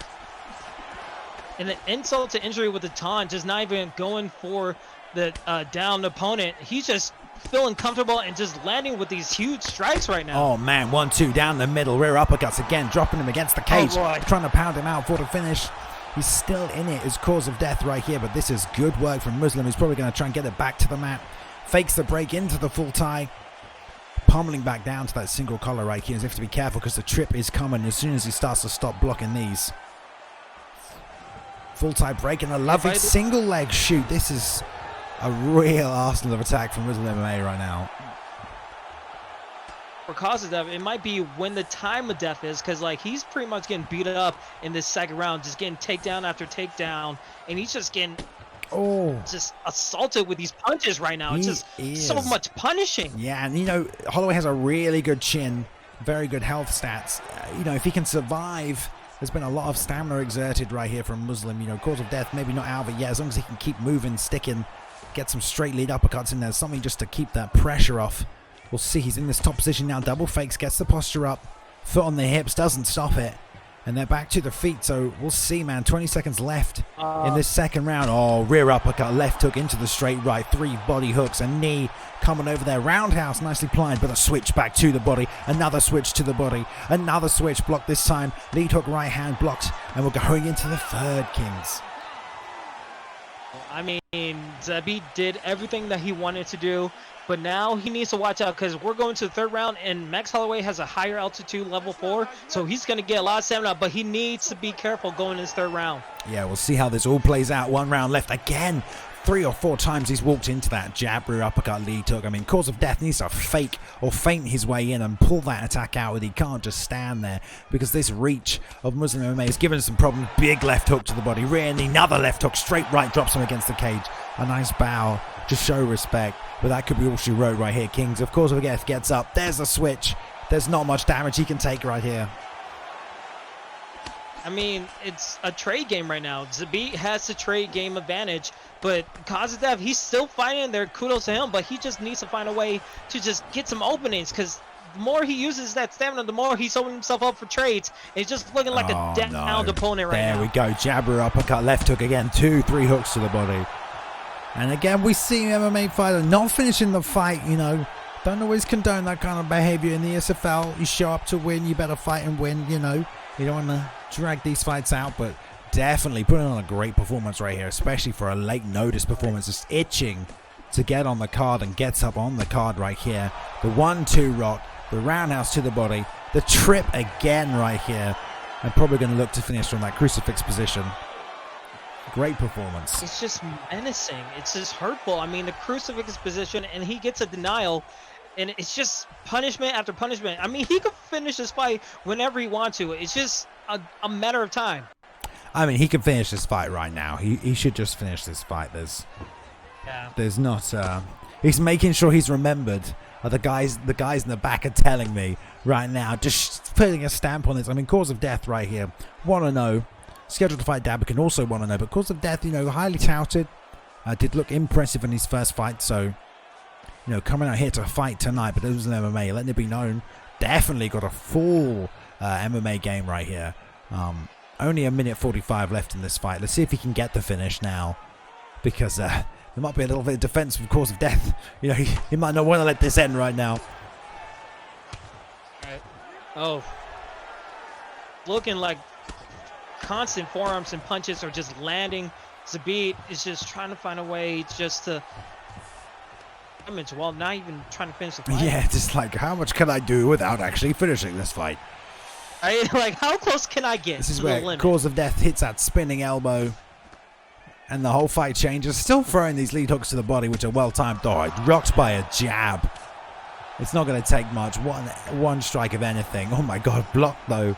And re-pummels. Cause of death wants to survive now. He wants to survive till the end. Short hooks to the body. Oh. He's got that every single time. Tries to get a strip of his own right here, and there's a rear uppercut. 10 seconds left. Oh my god. Oh god. So violent. Like, you look at the strike total punches. I mean, 140 to 70. Zabit was able to do everything that he wanted. It was just a masterclass for his own fight. Now, if he gets another fight, I would love to see how he does against like high tier opponents. If he could do that same type of stuff. I don't think he's going to do the same type of stuff, but I would love to see how he does against high tier opponents. Yeah, for sure. I mean, that's your debut. Props, first of all, to filling in on short notice. You know, always got to give props what props do for getting a fight for these other fighters that have shown up and been scheduled to fight. And not the fight that Cause of Death thought he was going to have, or the opponent, but definitely good performance, good, well-rounded performance right there from Muslim MMA. And so, you know, we'll see, yeah, like you said, how we can do against higher level competition. Obviously, showboating a little. It is his debut. Wants, you know, people to remember the name, especially after a performance like that. You don't need to do that. You know, if anything, more impressive is to end the fight as quickly as possible. Does get frowned on a little bit that around the community, I think, you know, not actually finishing the fight when you're able to, because, you know, if you've won the fight, then the story's over. You know, you don't need to keep the action going, but nonetheless, really impressive. Great takedown work from the clinch, as well as, you know, mixing up against the cage as well, shooting single leg. So yeah, great performance. I mean, for Muslim MMA fighter, I mean, that was a well all-around fight that he had right there. He was able to do everything he wanted. Clinch was good. Takedowns were good. Striking was well. I mean, everything he wanted to do, he was able to do it. I can't wait to see what he does in the future. But kudos for both guys for just sticking in there. Cause of Death for just taking on that fight and surviving as long as he can. And just Muslim MMA fighter for just putting on the show that he can. So kudos for both guys. All right, excellent. Whilst these two get ready in the back, because they are the Xbox guys, which have been waiting right now for a little bit, let's take that intermission that we were going to take, and we'll be back hopefully with Ed Parker, maybe not, we'll see, in about 60 seconds, guys. So give us one moment.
good to go right here. Next fight matchup, Peyton taking on Combo. Peyton is readied up, ready to kick some butt, probably. I don't know why I said that. That's like the most uncool thing I've ever said. But here we have a great matchup for you. Xbox. Okay. Yeah, it's okay. It's okay. It's fine.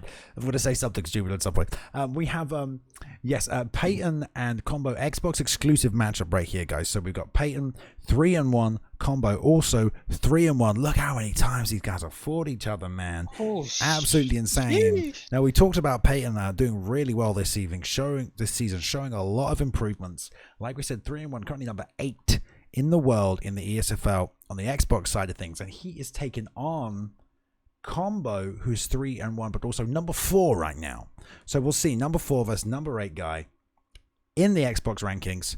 Vegas MMA repping from Combo right here, and Peyton obviously repping the ESFL. But here we go, straight off to a quick start right here. Already trading little short shots on the outside, both gone TJ Dilly, so they got that footwork movement matched here. Nice straight to the body. Left hook comes up top right there by Peyton. That is a go-to move from him. He's doing a great job faking from the outside, baiting out the offense. Great job. Starter stepping straight as Combo stepping in right there, and another straight hook combination. This is good work by Peyton already.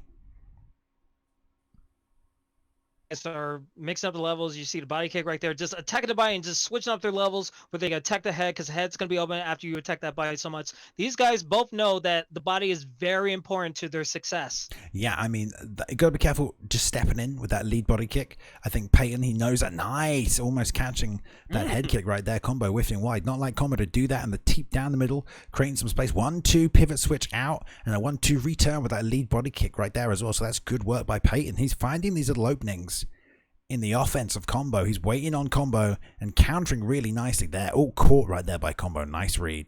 Faking the jab and the straight, and then comes back with a 1-4. Good work. And this is what I mean. All these fakes and feints just draw out your opponent. Get some reads. Fakes a jab. 3 hooks to step in. Doesn't get in. There's a nice jab stopping that kick right there, though. Peyton again. Straight lead body kick. Good Muay Thai combo right there. Just get it in nicely. Both faking. And the straights to the body from Peyton are really going to chop this stamina down.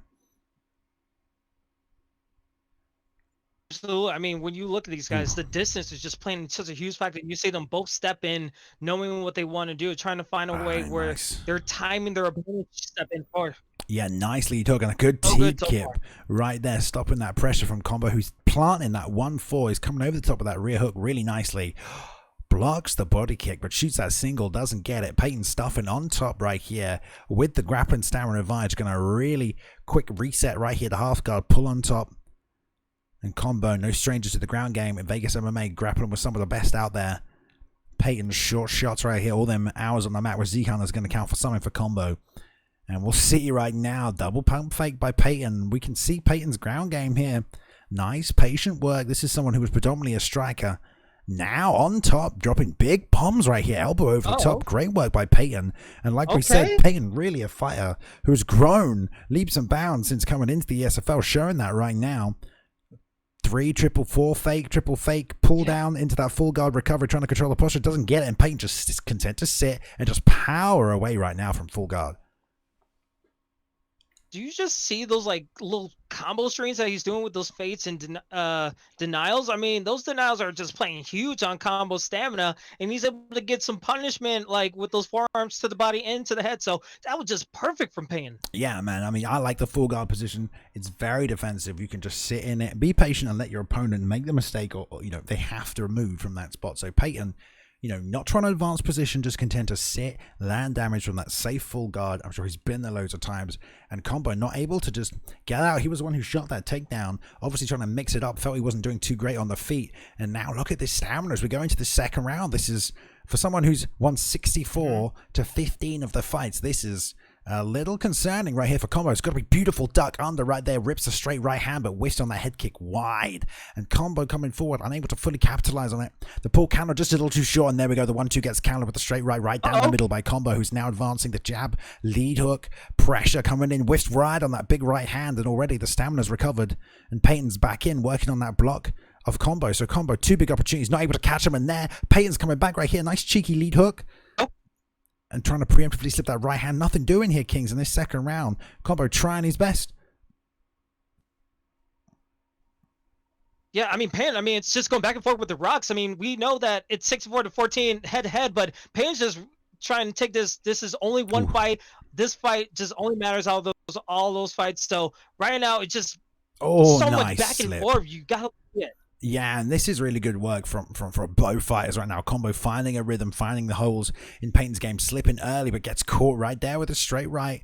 Payne trying to slow back down, lead with that straight right from planting. It's done good work from interrupting, but there were 1, 2, 3. Nice work, that lead hook catching. Payne is trying to circle out on the 1-4 plant by Payne. Lead uppercut, rolls again with the slip right hand, left hook. Oh, good job by Combo, and the lead hook comes up. I mean, the head kick, excuse me. The teep blocked, and this is how we saw another fight end this evening, off that blocked front leg to the face. It's such close range, but look at the stamina from Combo. Nice rear uppercut though. Sits Payton down. He needed that, but look at the up kick, stopping Combo from diving down back to the ground. Yeah, it just seems like the head kicks are just leading the momentum for both guys. I mean, we saw a whiff kick from Payton, and then Combo was able to take advantage. Now, with Combo doing a head kick, he gets taken advantage by Payton, and now it's just a little bit more back and forth. Yeah, and here we go again with that straight and that lead body kick right there by Payton. Great little simple combinations. This is what we've seen from Payton all night. Straights to the body and lead hooks to the head. Straights to the head, lead body kicks. Just real simple 2-punch combinations. Nice and basic. And Combo's been having to come forward all night trying to close that distance and get his offense in there. Blocks that front kick to the face one more time. Jab into the right hand, and Combo's stamina just waning away right here as Payton's content to just sit and counter and comes up top with the ducking roundhouse off the 1, 2, 3 hooks, there misses. Trying to get the finish, not able to there. Kingsley, although he can smell it right now. I mean, the blood is in the water. He's a shark right now, but right now you need to be careful. Any little mistake could cause the difference between a win and a loss. You need to find a way to stay patient, stay consistent. Ooh. You don't want to make that key mistake. That costs this you could the be fight. it. Another This could be huge it. rock right there, Balin. Man, this could be it right now. And there we go. Wow. Absolutely insane.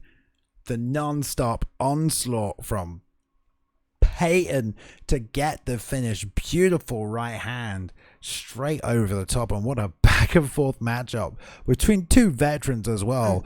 And damn, son, oh my god, Payton with the win. I mean that's number 4 versus number 8. Both guys Huge. Absolutely insane, but Payton just showing how much he's grown as a competitor right there. What a phenomenal performance. I mean, oh my god, what a great fight.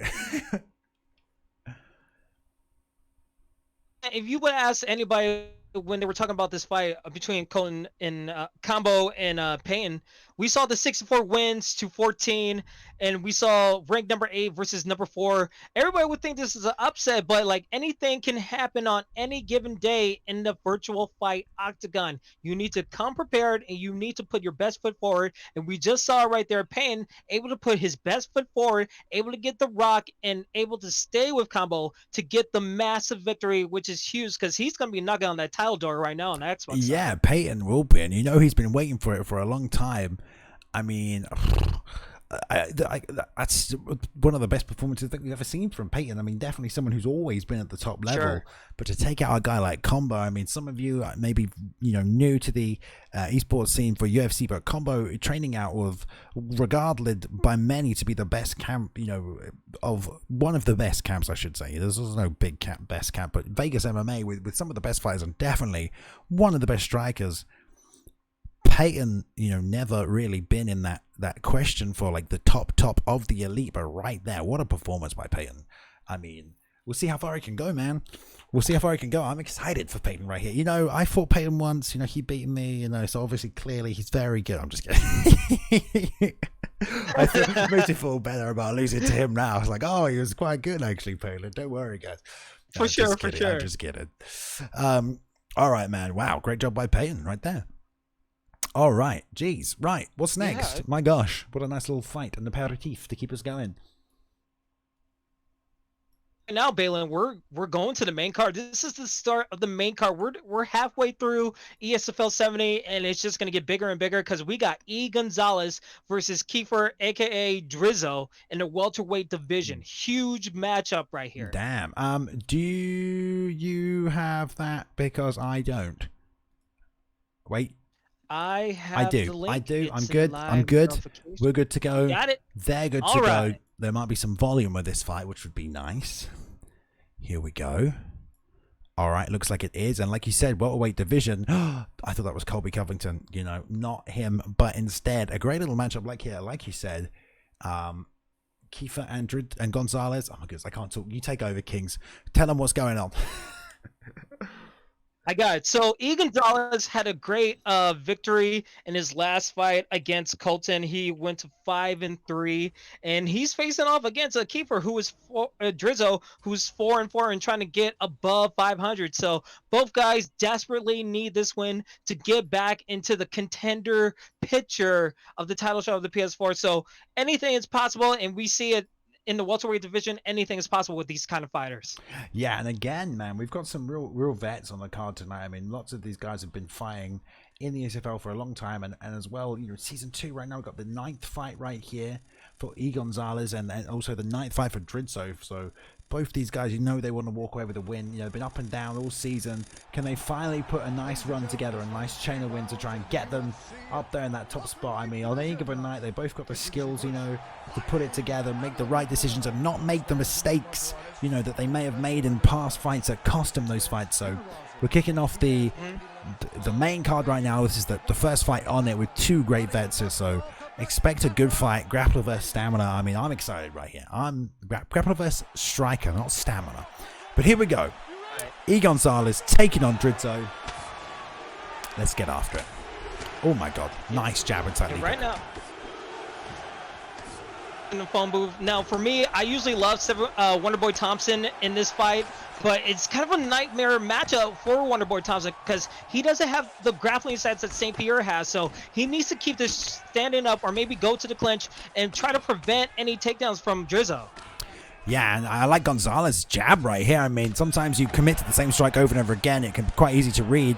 But popping it in the face, but there we go. Like you said, moving forward constantly on that jab sets up the grapple advantage for that double leg. Kiefer just being like, nah, shooting right underneath, power on through, and to have yourself on top of your opponent in the first minute of the fight with a GSP pick, I mean, that's the ideal situation. You want to get on top early, do some damage, get some denies, beat him up a little, and then get back to your striking. So Kiefer is in a great spot right here, minute and a half into this first round.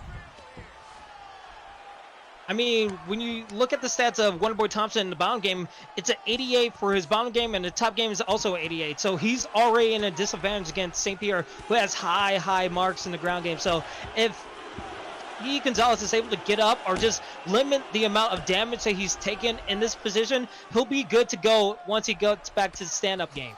Yeah, hopefully we'll see Kiefer doing a good job staying persistent with his ground and pound here, as well as advanced position. He was in side control, bumped back to half guard, and now going for a posture drop makes him a little bit more vulnerable to any get-ups right here. A fake posture control, fake hip bump here into a get-up, and is denied right there. Good job by Kiefer, just staying real patient, knows that he's in the position, he's winning the fight right here, doesn't need to get too crazy, can just sit and counter those get-up attempts, because as long as he's on the bottom, Gonzalez is not winning this fight right now.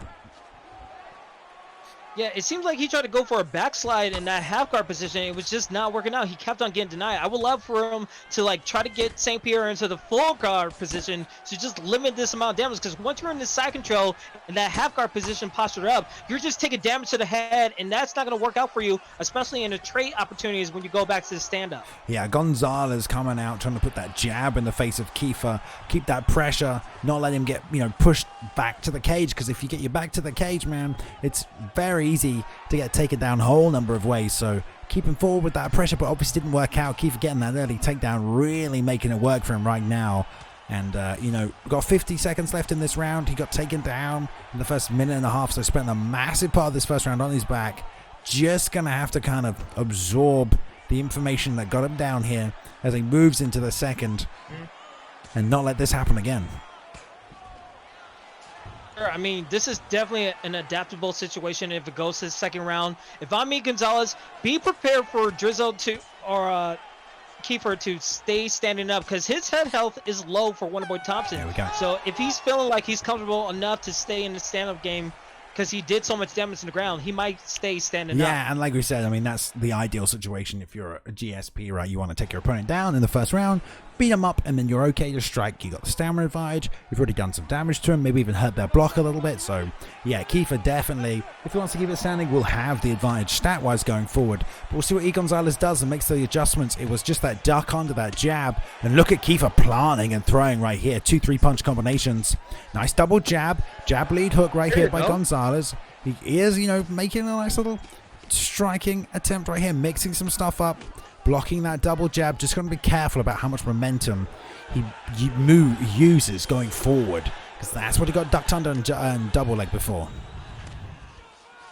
Right now, I would just love to see E. Gonzalez just keep the distance. Find your way to keep the distance where you're not in takedown opportunity. Because if he keeps that same distance, his reach is going to work well for him. And he has long kicks, so he's able to use that in his weaponry. Oh, just man. keep it distance, because you're going to get rocked like that. Slipped off early again, man. Not letting his head health recover. And maybe he doesn't want to keep the distance because he doesn't want to get his back to the cage where that grapple advantage is going to really take effect. But Kiefer's doing a good job with just the 1-2s over the top.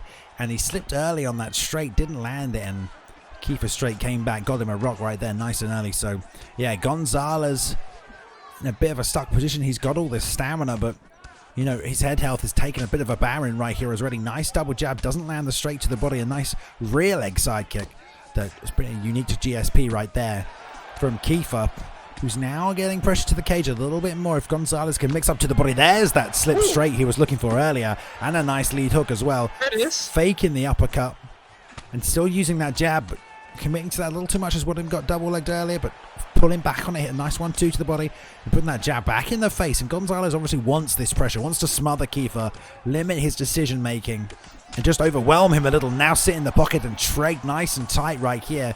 4-punch combinations from Gonzalez. He has the stamina to do it.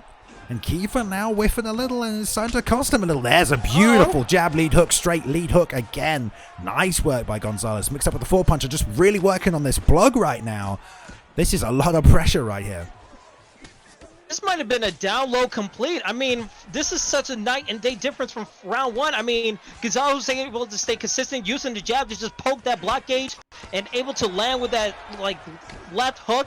And it's just working so well for him. I mean, look at the head health of St. Pierre. It's just going lower and lower every single time. E. Gonzalez might just have this round. Yeah, and all of that speed that he has is really starting to show right now, really starting to add up. But again, man, he got caught with the same punch. I was about to say it was that slip straight right that started off that whole momentum shift right there. And he had failed to do it earlier and got rocked. And again, right there, he failed it after landing it twice more. But there we go, straight into the lead hook. 1-1-2. This block is so low. This could be it right now if he throws that head kick up at the end. Not going to, going to stick and commit to the hands. Just wants to keep boxing right here, but Kiefer backed up way against the cage. Head flashing. There's no head kick coming. The 1-2 is going to pound them out. 0 seconds saved by the bell right there. Wow, man. So great by E. Gonzalez. That is 110% adaptability. He saw what his opponent was doing, Drizzo was doing, and he was able to take advantage. He was able to see the predictability, and he was able to get those strikes off and not get taken down. Drizzo kind of fell in a lull in the sleep, now going for a takedown, just stays up, and he gets rocked for it. Yeah, that lead hook really working from E. Gonzalez, who's done nothing but box right now. Again, with that forward pressure, that jab's coming, and it's a bit too much, a bit too overwhelming for Kiefer. With GSP right here, you're going to have to sit and plant. You can't go speed for speed. Good range management by Gonzalez right here, and Kiefer trying desperately to slip that jab and bang her straight down the middle. But I like Gonzalez here. He's pulling out all this offense with Kiefer's not even throwing. He's just using his footwork to make Kiefer just commit to these attacks. All of these fakes and feints with just his feet. Oh, having Kiefer worried right now. Look at this stutter stepping. This is really, really good work. This is what you need to do. To never let your opponent know when you're coming in. Double jab into the straight right. Comes back with the lead hook. Follows him down. And trying to finish right here. Real hard to finish from full guard unless you're going to the head. Gonna let him back up here. Nice and sensible by Gonzalez. And we'll see what Kiefer can do in the final moments perhaps of this fight. Wow, I'm just purely shocked. I'm surprised we didn't see Drizzo do another takedown throughout this whole second and third round. But E. Gonzalez just put on a tear. 1, 1, 2, 3 all day right here. Yes. Been real nice. And good, crisp, clean, fast hands and 4-punch combinations. 1, 2 lead uppercut. Follows him down to the ground. That's how you make a statement. E. Gonzalez there taken out Drizzo, absolutely fantastic showcasing right there. And you know what? Quite even on the striking statistics. But it just goes to show, man, all that ground and pound work not really paying off going into the second. I think you said it best there, Kingsley. Dowlow complete, man. What a storm and barrage of punches. E. Gonzalez came out about halfway through that second round. He made that slip straight, and then after that he was all over him. 4-punch combos, doubling up on that jab lead hooking, just in the face non-stop of Kiefer, who just couldn't keep him off him. Yeah, I mean, when you look at it, E. Gonzalez, that was so freaking impressive what he did. Drizzo was able to dominate the first round. He was able to get the takedown from the beginning of the first round and able to do his work, getting some head damage. And he felt real comfortable, so much so that he went to the second and third round and not even do one single takedown. He was like, you know what? I got his head health low. I'm going to just try to beat him up and see what I can do, because there's no way I'm going to lose with George St. Pierre.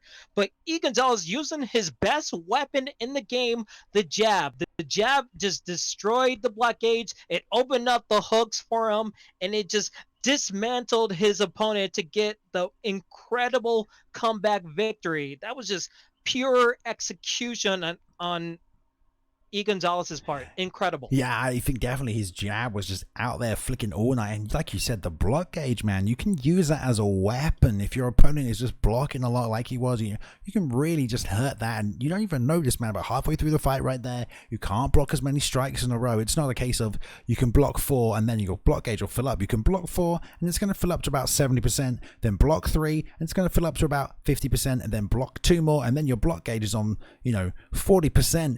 And your opponent's stamina is full and they're still coming at you. So the lower that block gauge gets, the less and less, defensive you can be, and you're forced to return and whiff and this and open yourself up. And yeah, Gonzalez just using that jab, like you said, the jab and the jab lead hook to just pepper that block gauge over and over and over and over again until there was nothing left. The block gauge not too high on GSP. Good tactics by E. Gonzalez, and that long frame, that long jab, man, just goes to show. I mean, a little bit more head movement maybe from Kiefer. Drizzo would have helped a little bit, but great adaptability. And he maybe resigned himself to getting taken down in the first round. Probably knew it was going to happen. But great fight. Right, we're on to the next one. Yeah.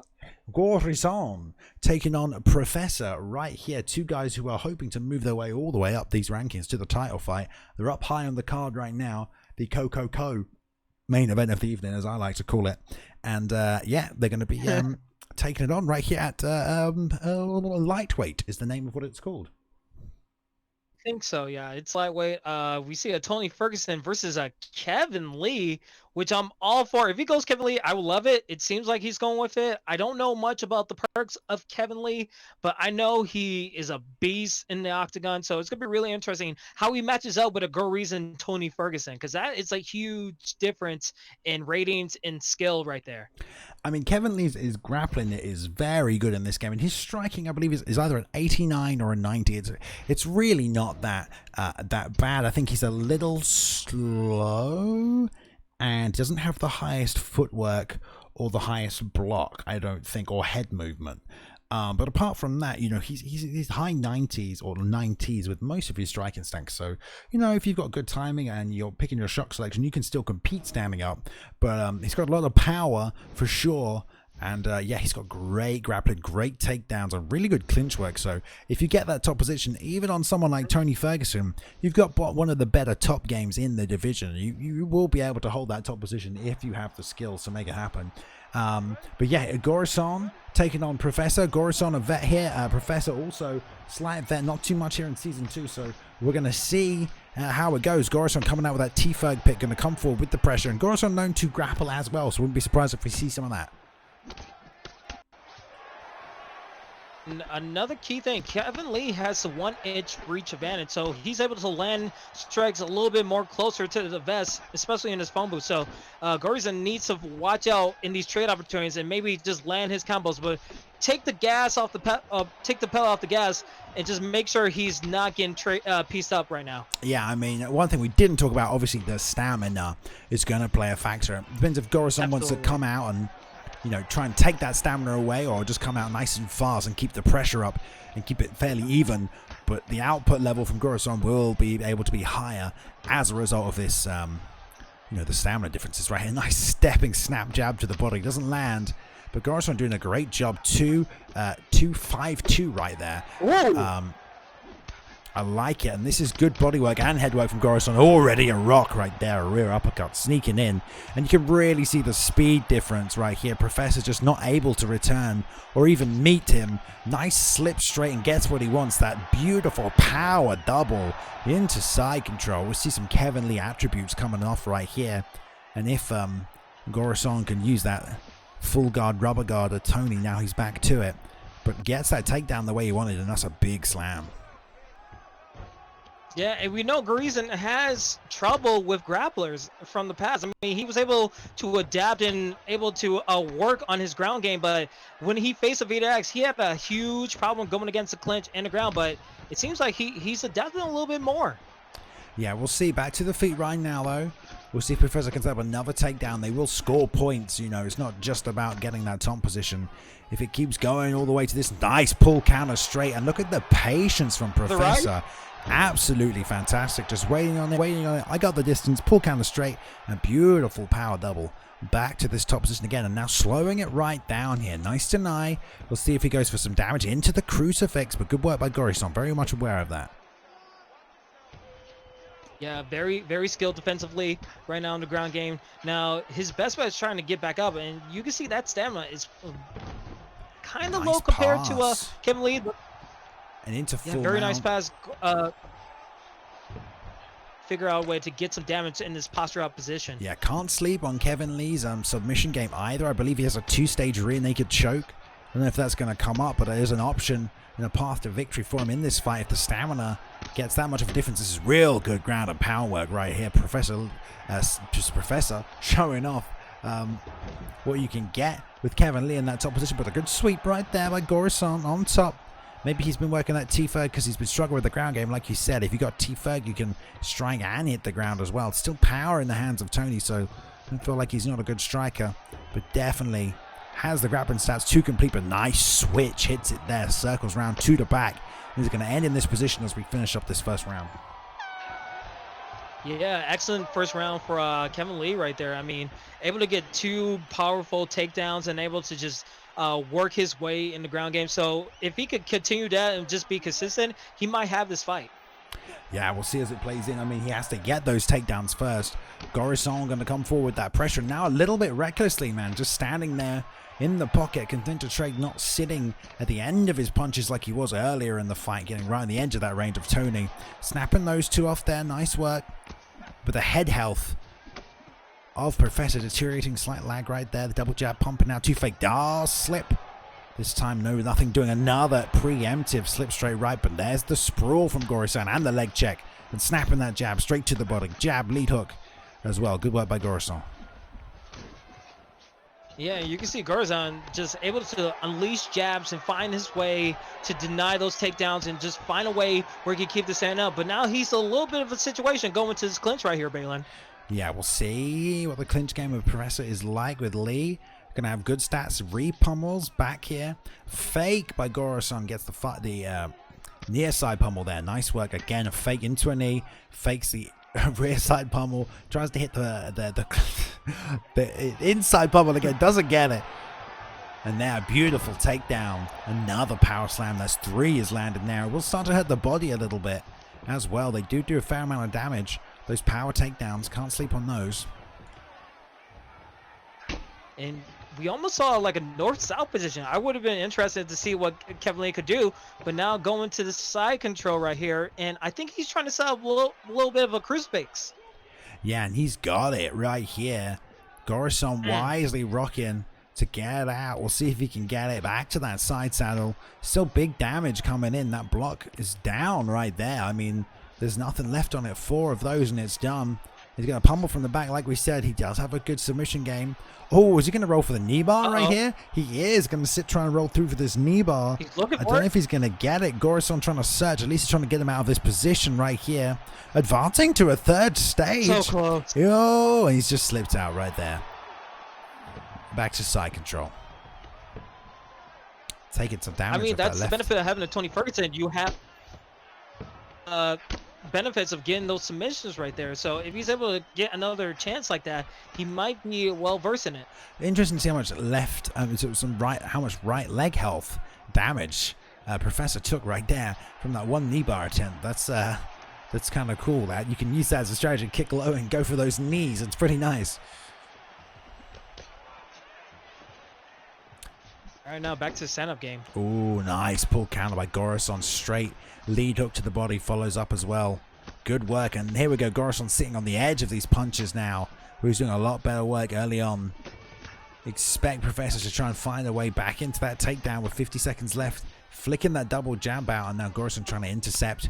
He is going to get a stamina boost going into this third round. He's going to need it as well.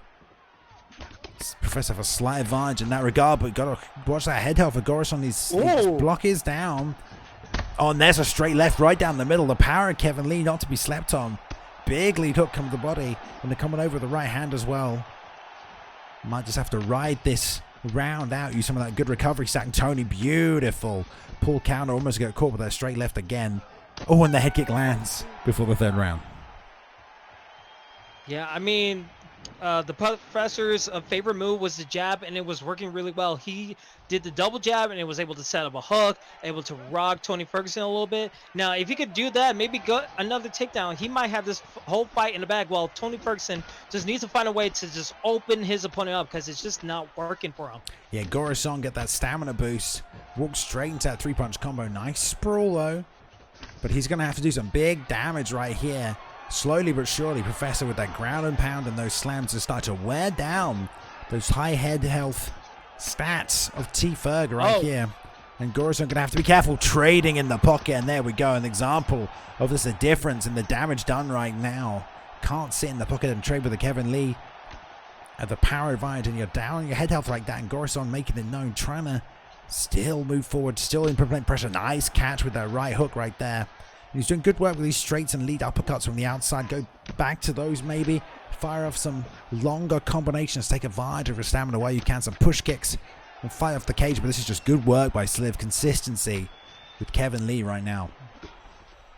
Yeah, I mean, the professor, I think he just needs to stop doing the preemptive slips. Maybe just do the double jabs again, find a way into another hook opportunity, because those double jabs were working for him in the second round. If he just does that, I think he might open up Tony Ferguson. Yeah, we'll see right here. That long jab of Kevin Lee's trying to keep Gorison off him right now. Might shoot under for that double leg.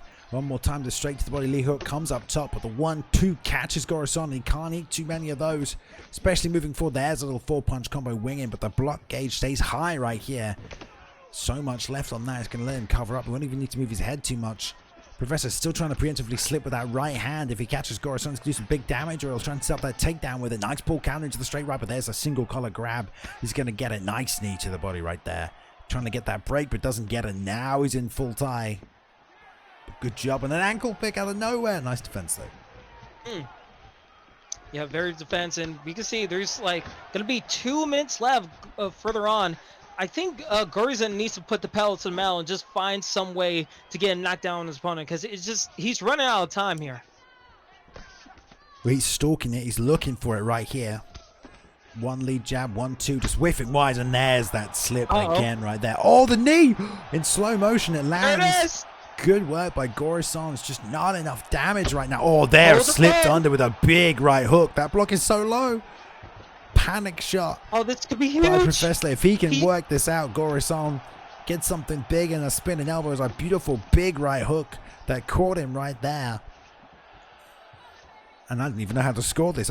No fight has been to a decision tonight. I forgot there were judges in this arena. Right. I mean, like, Gorison definitely scored a couple points right there, but I did enough. But you never know with these judges. The judges are very unpredictable, but Kevin Lee just put on the pressure, just making sure that he wins all these rounds. Kevin Lee has such a nice jab to the body. His animation when you're standing still is so nice. It just flicks straight out. It's so long as well. It's just deceptively long even. But yeah, he'll keep covering up. 15 seconds left. We'll see if Gorison can put on more pressure. Catch with the straight right at the end right here. Going to step in with something. Maybe that flying knee one more time. The teep up the middle. Nothing doing. They're going to go the distance right here, Kings. Yeah, absolutely. What a great fight. 3 rounds in the books. What? And Gory-san with the win, man.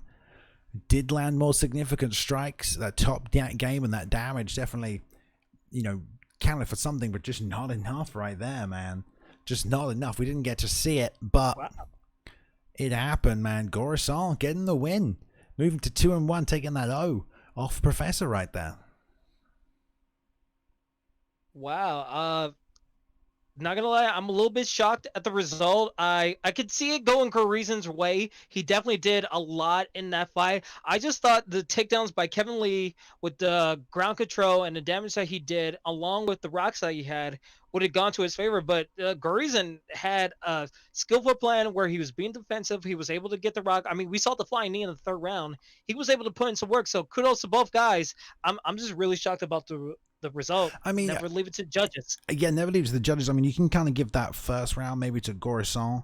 There was a lot more. Well, maybe the first or the second. There was a lot of top control in either the second or the first. 2 takedowns would count a little bit more than. I think it was 3. I think it was 3 even, but there was a lot of damage by Gory-san right there as well. It was pretty close, and we didn't get to see if it was a split decision or whatever. But you know, I mean, you can almost give that both ways. I think it was a good fight. Both guys got to implement what they wanted. It was good work as well. We saw Kevin Lee, you know, at a competitive level, which we don't always do.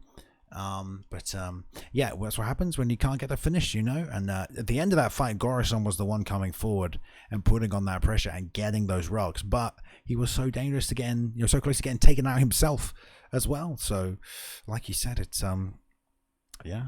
It's anybody's fight really when it goes to the judges like that. Anyway, let's move on. Let's move on to another fight. We have 1, 2, 3, 4 fights left for you this evening right here, including Colton versus Punisher, Papadoc versus Borrachina, Bartholomew taking on Adevade. Adevade. I can't. Why is it always forget? Avida X. You know, it just slips my mind every single goddamn time. Avida X. I know what it is. God damn it, Kingsley. I'm just kidding. Clearly, I don't. Unibot taking on EdParker in our main event. If EdParker's here, who's supposed to show up for commentary tonight? Mr. EdParker's still not arriving. As long as he's here for his fight. I don't want another controversy like the last main event. There we go. Exactly. But these guys are ready. So let's jump on to the next fight. Going to be at bantamweight right here. The Punisher, AK, taking on Colton right here. What can we tell us about these guys, Kings? I mean, both guys are very similar in record. They're both 3-2. Colton's ranked number 77 in ring championships. Well, Punisher AK is ranked number 7 in ring championships. So this will definitely be an upset if Colton is able to get this victory in ring championship status. So both guys going to the bantamweight division with TJ Dillashaw. We saw TJ Dillashaw pull on some incredible fights in this fight card. So we're in for a good one right here, Balin. Yeah, for sure. I mean, both these fighters very, very good. We've got quite a few Punishers in the ESFL. I always get confused as the Punisher, and then there's also Punisher AK. Not to be confused between. Oh my God, how often are these two? 300 wins, 100. I don't think we even had 300 fights in any ranked season. 300 wins. This is nonsense here. Well, we see who the favorite is on the card right now. But damn, no, like you said, these two are going to get it on. Both 3-2 right now, so both have had a fairly decent, you know, start to season 2. Obviously dropping 2, but there's some high level competition. Sometimes you got to lose to the best to, you know, find out where the holes are in your game, so you can get that much better to eventually beat them. So a 4-2 record will be very, very appealing for both men here tonight. And a beautiful slip under that lead jab to get things started. Already a shot by Colton, and the sprawl on top by Punisher, who's gone straight to the back. A huge move by TJ Dillashaw right there, especially Punisher. I mean, Punisher able to get the back. Maybe he's going to go for a suplex right here, hopefully. And it seems like he's setting it up, Balin. Denying that body lock right there. Beautiful work, man. Damn. Punishers are staying on top. I mean, second. Oh my God. 3 quick elbows. 2 more. It would have been over. Maybe even 1. This is some good work by Punisher. Colton was the one who shot that takedown, but has got the reversal. On top position where he's trying to get immediately in this fight. So we'll see. Slight into side control. These two are going straight at it right here. This is so goddamn fast, Kingsley. we can tell that they had 500 fights against each other. I mean, this is just similar like the combo pain fight. Both guys, there's a majority of wins on one side, and it's just all depending on who gets the benefit of this one fight. All those fights lead onto this virtual octagon right here. Yeah, I mean, there's a lot of people watching right now. You better keep your cool in the ESFL. Punisher on the bottom, taking these short body shots. I mean, Colton maybe knowing, hey man, I've taken him down, I controlled him from the top position before. I'm going to do the same thing. Making him pay early, Punisher, but now Colton on top in full guard, a very difficult position to get out of. Just raining solid, consistent ground and pound, and Punisher has to find a way out of this. Nice, out to the side. Nice get up. Yeah, very nice get up, and now we're back to the stand-up game where hopefully Colton feels a little bit more comfortable. AK seems like he's going to put on the pressure a little bit, trying to find his way in the center of the octagon. Yeah, and you saw Punisher just kind of a little overwhelmed right there as Colton came charging forward immediately as soon as the stand-up, straight back on the pressure, but now finding his home free strikes, again. Settled down a little bit, slip right hand, and there, yes, little duck on the inside, right hand into the high crotch single leg and back to side control. This is good work, man. You can tell Colton knows where he can win this fight. Yeah, so far we're going back into the clutch game, and it seems like Punisher just loves to be in this ground game situation. It seems like he's very well versed. While Colton is just trying to react and find a way to get back to the stand-up game, or maybe just do some damage in this top game position. Nice. A roll back through to side control, back now to the sprawl position. These short shots to the body, you cannot see it. Nice timing though. Get up, back in, tries to pummel through to double unders, faked it twice. Third time goes for it, and a nice deny by Colton. These shoulder shots, knees to the body, tries to shoot the double leg high, doesn't get it. The nice stuff on top right here, going to sit back out. This is the position we found ourselves in at the start of this round. Punisher doing the damage right here. Going to roll on through to side control. 15 seconds left. We'll see how this ends. It just seems like they were satisfied with just like leaving this first round just with those punches, knowing that it's just going to be a chess game in the ground game. Yeah, and it's fair. Like you said, you can tell two people have fought each other a lot because there's no feeling out process, you know. They're not trying to, get a sense for your opponent's timing or tempo or speed. It's just straight at each other. They both know each other so well, so they're going to get straight after it right here. And again, right in the middle, trading twos. Everyone leading with these straights. Nice pull counter, costing Punisher some stamina right there, who came out of that first round a little lower than Colton, especially in the GA, or the GS, excuse me, that grapple stamina. But right now, trading backwards and forth, leg high roundhouse off that southpaw stance, blocked, slipped under straight, and one more time with that beautiful double leg into side control. Yeah, I mean, Colton's been going for these takedowns, and he's trying to benefit from them right now. I mean, he's trying to attack the body, find his way into a crucifix, and it's just working so well because that stamina's getting lower and lower. Yeah, that was great work. I mean, Colton's hit that 3 times now. Slips off, fires the straight, and then ducks under for the takedown. And yeah, the stamina really, really playing a factor. Punisher gets denied right there from this crucifix. Denied one more time. 3 times, and this could be it. Oh, gets the side saddle, though. Not completely out of it yet. The block is going down. Got to find a way out of this position. There's one more deny by Colton right there. This is still doing damage. Can only take 2 more of these. Oh boy. Desperately splashing around to the backside right now. A little bit better, but still not great. Back to side control. Oh, stops the crucifix transition though and buys himself a little time to recover. Yeah, I mean, Colton's just put on a masterclass in these last couple of minutes in the second round. So far, he's been able to get those crucifix, get the sights out where he's able to do damage, and now going to this clinch position right here, Colton just needs to keep up the pressure. Double shoulder shot into the knee, same as last time. Punisher gets that break right now, but he's real down on the stamina. And again, that slip under.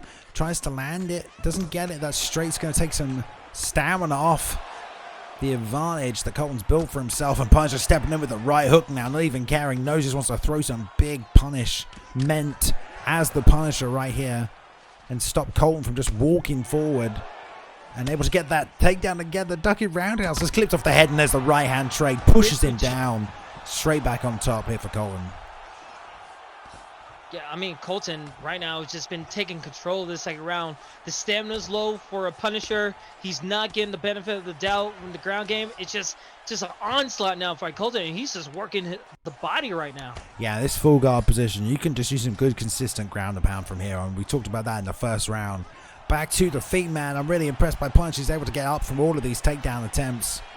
Just trying to wing punches as Colton comes forward, do whatever he can, because he knows if the fight keeps going the way it is, it's not going to be able to last. He'll run out of stamina before his head health or body health ticks down right here. And Colton's circling on the outside, picking at the end of the range, but he's still firing his Punisher. Putting some shots in, the 1-2 lands. Leading with that jab. I'm surprised if Colton tries to set that slip straight right up again. Here comes that straight one more time right there. And both fighters trying to advance. And a lot of early slipping in this matchup. Yeah, I mean, early slipping. We saw both of these guys go a little bit back and forth. Colton able to get the benefit of those trades and able to knock his opponent down. Now, going into this third fight, it's all about who could stay consistent and persistent while not making a mistake. You are 1-1 round, and this is for all the marbles this round. You need to make sure you win this round right with the judges. Yeah, I agree. You cannot make a mistake right now. Punisher slightly less room for error, but doesn't mean Colton doesn't have to stay on his toes as he eats that roundhouse. Beautiful setup, but Punisher but walks straight into that rear uppercut. The straight drops him down. He's back on top for some ground and pound, tries to follow up with the right hand and still gets a deny off. No posture control, and he's back to this full guard pounding that's kicking off right here. Colton staying strong in that postured up position, raining the hammer fist now, going back to the hooks, to the body, to the head. This side get up not working this time for Punisher, and Colton's going to keep pouring on this pressure if Punisher cannot find a way up, but he gets it again back to his feet. Yeah, I mean, again, Colton, pressure, just getting all of this, and it might be over, Balin. Oh, man, just way too much damage right there. Good work by Colton, staying consistent to get the finish. A lot of accumulation, and, man, it just goes to show, dude, you can have 300 wins over someone, but on the night, if you can't show up for the fight, you know, anyone can get it done, and Colton there, mixing in the takedowns from the start, mixing up a full strategy, and you know, as soon as they hit the feet, immediately after any of those mat times, he was just on him with pressure and swarming. Had him still thinking about the takedown attempt in the ground game, not wanting to return to it, and Colton just overwhelming Punisher. I mean, what a great matchup, and moving to 4-2 this season. Yeah, I mean, absolutely kudos to both guys for putting on an amazing fight. Again, we say this all the time. You could do all the stuff like off the stage, off the spotlight, and do these incredible things, but once you're in the spotlight, once you're in this crowd and you're being put on the pedestal to put on your best showing, and if you don't produce, it doesn't mean anything with all those other ones. So Colton able to be up here on top of the mountain and able to get this massive victory for himself. Yeah, and I know he will be happy with that one, man. Just took out some big competition. Both fighters had a lot of fights this season, so it's got to feel good to just see some improvement in yourself. You know, you let yourself know, right, all this hard work I've been putting in, you know, training, practicing, working on areas I don't feel comfortable, is paying off, and we see that right there. So props to Colton for getting that win right there over Punisher. Dude, what a great fight. I like it too, man. I mean, Punisher tried to stay consistent with that stand-up game, but Colton's takedowns, he mixed them up so nicely, really showcased a full, you know, MMA a game, and I got him the win. So great work. All right, are we ready? Colton. Sorry, I thought you were finished. No, you're fine. I was gonna say he almost had a full round of control throughout that whole fight, so it was just a good showing on Colton. But moving on to the next fight, we're getting to some bigger and badder competition, because Papa Dog versus I can't pronounce it. I'm gonna let you pronounce that last name. Borashina, I imagine, maybe. But I like these next two matchups, these next two fights before the title fight. If, of course, Ed Parker arrives this evening, maybe he's hiding in the chat somewhere, I don't know. But I like these two matchups, Kings. I'll tell you for why. We've got Borashina taking on Papa Dog in the first one. Let's get into the lobby because they are here and they are making their picks right now. But Borashina, 2-0 right now, relatively new, obviously, especially to season 2 right here for the ESFL. Only had 2 fights in his 3rd fight going against Papa Doc, who is currently, this is the 8th fight he's having in season 2, and he had many fights in season 1 of ESFL. So he has been a veteran, 4-3, not the best record, but he has fought the best of the best. Time in and time out, started in the top 15 from the go, the word go this season, and only fought the best. This is a veteran versus an up-and-coming guy. This is a changing of the guard fight. Can Papa Doc fight off some of these new talents that are appearing in the ESFL, trying to make a name for themselves, trying to take the top spot from some of these guys? And it's the same in the next matchup with Bartholomew taking on that Vader. So we're going to see right here if Borrachina, 2-0 right here, Borrachina GOAT, as he is always also known, can get a win over someone like Papa Doc, someone who is a true vet of the ESFL. And if he can maintain his composure against a fight of this magnitude, because this is the Coco main event of the evening. I don't think he's ever been this high up the card. Yeah, absolutely. I mean, a little backstory on both these guys. I mean, Borrachina, he's ranked number 1 in ranked championships for the PS4 side, while Papa Doc is ranked number 3. I mean, Papa Doc's a former ESFL PS4 champion, so he's no slouch when it comes to big fights like these. But Borrachina, he's 2-0. Now he's going up against the big dogs of the ESFL, and we all know that ranked championships is a lot different than the ESFL. So this could be a huge fight right here for win. Yeah, one night, one fight, you get one opportunity to see everything you ever wanted, one moment. I'm just kidding, but the point is, yeah, it is different. You've got one fight right now, and you're not going to get another fight for 2 weeks. You either show up, perform, hit 3-0, move on up and try and get that belt, or you don't. There's no re-queuing after this one to try and get your loss back. This is it. Papa Doc has been here before. He's gonna, maybe stay more composed, maybe be able to deal with the pressure of the situation a little better. It's only a video game, but it is there. You do feel nervous. You do care about this. This is what these guys are good at. This is the game they enjoy. They spend time doing it. They know it inside out. They're going to test themselves on the highest level, and they're going to get after it right now. We've got a double Conor McGregor pick.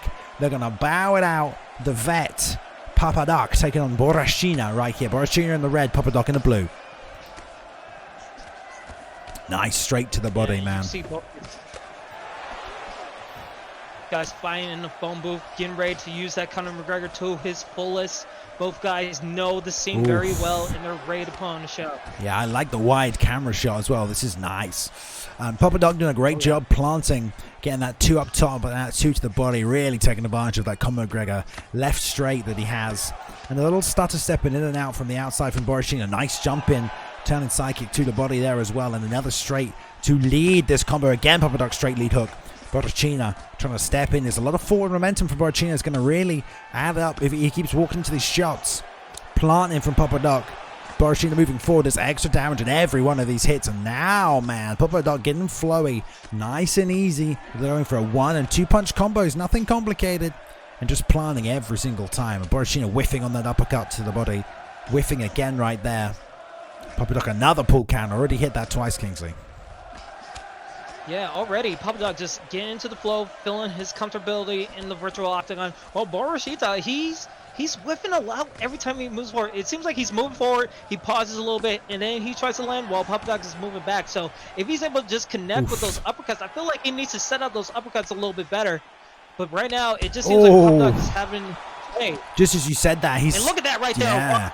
Just as you said it, stood implied through the uppercut, like you said, didn't set it up. The lead hook from Papa Doc was there, got the rock nice and early. And that's what happens, man, when you're standing and planting that uppercut. The range on it is real short. Against someone like Conor, the window for countering is a little bigger. You got that hand speed. He gets it up in there, that lead hook, missing that uppercut and costing him right here. And we saw earlier, Papa Doc whiffed on that turning side kick, Borrachina countering with that front kick down the middle. So in a match like this, Kings, it's about the mistakes you make as much as it is what your opponent is going to bring to you in terms of their game. Absolutely. I mean, mistakes are very key. I mean, it's all about your skill and what you can do offensively. Beautiful. But you could just limit down the mistakes. I mean, look at that. Just huge combos by Papa Doc right there. 2-3 rear uppercut by Papa Doc. Nice and crisp, nice and simple.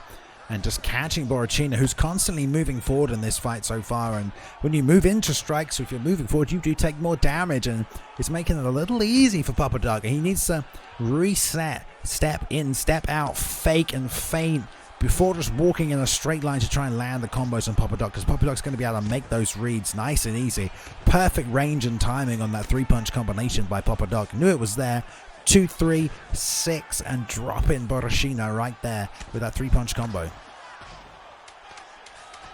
Doc just in this full guard position, just putting in some work, able to get what he want, and a little reversal right there, but it's just the end of the first round. And a little side note, it seems like Borashita is also Aaron from the ESFL, so they're both the same people. Oh, Aaron? Okay. I was like, what? Yeah.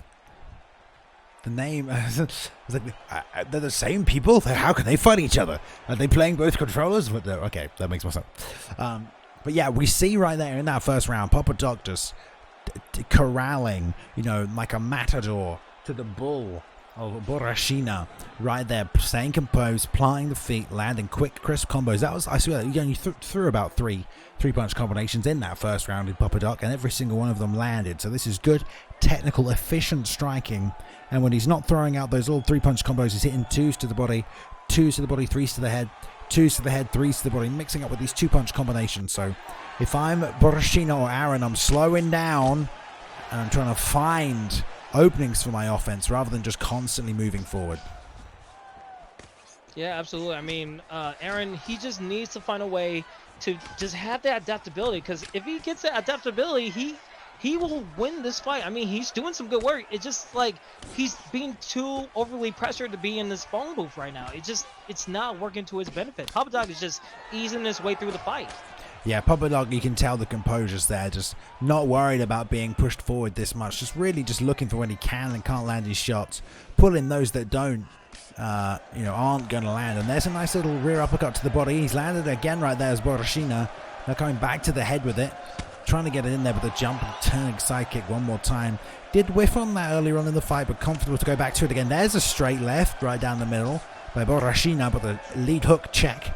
Papa Doc is waiting in there right now. Another jumping side kick to the body, and that straight left, just using that. Such a good little paw range finder. Just a little hand you hold out there, stop that forward pressure, not letting you come forward any further. There's a 2, but immediately a rear uppercut lands for Papa Doc. Trying to step in, land that lead hook. Whiffing on the uppercut of his own right there.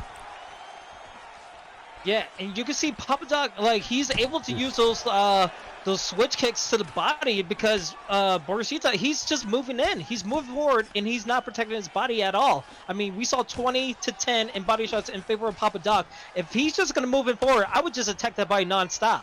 Man, that big left hook from Papa Doc just missed as Borashina slipped to the outside to try and throw his own left hand. If that landed, that could have been it for the whole fight right there. That was so close to touching his chin.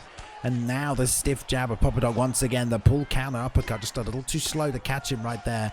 But going back to the 2-3-2, that's straight, catching right through the block, which is just dipping down more and more and more as this fight goes on. And here comes the head health and body damage starting to add up right now on the stats of Borashina. As Papa Doc starting to come forward with the pressure of his own 2-3-2 again into the lead hook. Dropped him now. A couple of bits of damage from full guard might finish it off, but he's going to stay patient here instead. Yeah, I mean, you could just see, like, the composure, the comfortness that he has in this fight right now is just working to his benefit. But he needs to stay on. He can't rest on his laurels, because Borashita, I mean, he was able to get the reverse, and let's see what he can do in this last minute. Yeah, I mean, Papa Doc content to sit on the back right here, gets that sweep going and hit the backside. Nice work. Unable to stop right there. A little bit of a grappling stamina advantage actually for Borashina, excuse me. He's got this body lock on the back. Nice break into the under over. Eats 2 knees, but they're trading them right here. Only 15 seconds left in this round. Just trading knees till the end. Jeez. Wow. I think is going down a little bit. Big lead hook. And that uppercut, I don't know if it counts as landing right there, but really just jumped in with it. Bam! Look at that head movement, just a little too early right there from Borashina. See it one more time. Slipping nothing that's there, leaves his head open. Big lead hook. And I don't know if that uppercut landed, but it dropped him right down. And then we're going to have to move forward to the third and final round. Papa Doc showcasing that veteran class right now. Staying composed. He still has the stamina. Oh, there's a straight left. But does he have the chin stab? Because there's another one. Ducking under one more time. Papa Doc, even in these exchanges, knows the head movement's coming, so he's waiting for it. Straight left one more time as Aaron tries to step in. That's all he needs right here, Kings, it seems. Is he going to get the finish? Yeah, I feel like that's the way he wants to finish this fight with. He just wants to straight. It seems like he's just been laying those out like constantly during this whole round. It's been such a good tool for him just to stop that forward pressure, because Aaron comes forward with his hands down to try and flick that jab in every single time. And Papa Doc's just right there, just plying with that straight, just real good timing on it. Beating him to the punch, pull counter, big left hook, drops it right there. Goodness. Beautiful sequence. Wow. Great work by Papa Doc right there, holding that spot over the up-and-coming Borashina, moving to 5-3 so far this season, and Borashina gets handed his first L in the ESFL at the hands of Papa Doc right there with a beautiful front kick, pull counter, left hand, man. No cleaner than that. I mean, you can absolutely hear he said his O had to go. I mean, he was dead set of destroying his winning streak on the PS4 side, and to do it in that fashion, to just pull counter away and then just able to land that left, huge moves by Papa Doc. That's why he's one of the top guys in this PS4 division side. Yeah, man, for sure. I mean, and it has been for a long time, and people know it. Papa Doc always here to fight, always here to, show up, and I like these little change of the guard fights, man. It's good we see it with these people up, but Borashina, don't you get, disheartened right now. This is your first big fight on this big stage against high-level competition. You have to take what you learned from this. You have to watch it back. You have to see where you went wrong and come back at it, more composed and ready to correct those mistakes. Because this is only one loss, man. Like, you're going to probably have more than one loss if you fight in the ESFL and you're really, really good. So, we'll see Borashina back, I'm sure. But Papa Doc tonight just showing up as good as he has ever looked right there. Pure composure, firing straight lefts down the middle all night. He had ice in his veins. He was ready to fight. I mean, from the bell to bell, he was on his... look at these stats right here. 105 to 65, 39 significant strikes to 24, 3 knockdowns, 6 sons of wobbles, and he had 1 minute and 36 seconds of total control. That's a perfect fight by anybody in the books. I mean, that's what you want to show if you're a top competitor in Papa Doc. So huge congratulations to him, and huge congratulations to both guys for making an incredible fight right there. Yeah, I agree. And like I said, I'm sure we'll see Borashina back after a bit of tweaking of a few things. And Papa Doc, man, gonna keep getting some wins, hungry to get back to that title shot, I'm sure. And speaking of title shots, we've got 2 men right now who will fight in a #1 contenders match right here. They are in the lobby, they are ready to go. The winner of this fight will get to fight for a title right now, and next week, the week after, apart from Mortal Kombat. But the point is, one of these men will fight for the title.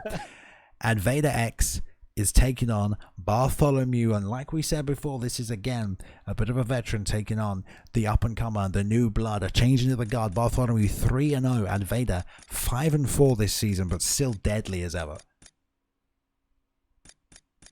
I mean, when I think about this fight, this is one of my most anticipated fights to see, because Bartholomew, he was like Avita X when he started out. I mean, he was started undefeated, and he started this meteoric rise to the top of where he gets a #1 contenders match. So the fact that we're having this type of fight between both guys, this is going to be nothing short but a barn burner, incredible classic. I can't wait for this fight right here. Yeah, I mean, you could say it best right here. I mean, I consider Advader almost, the Donald Cerrone of the ESFL. Like, he'll have these crazy win streaks, and then he'll lose some, and then have crazy win streaks, so he's still on that win streak right now as Advader, and wants to get back to this title. These two have fought before, as you can see, and look at this. I mean, I love it. A Diaz brother matchup right here. I mean, couldn't get any brother versus brother, man. Couldn't get any better right here in the co-main event.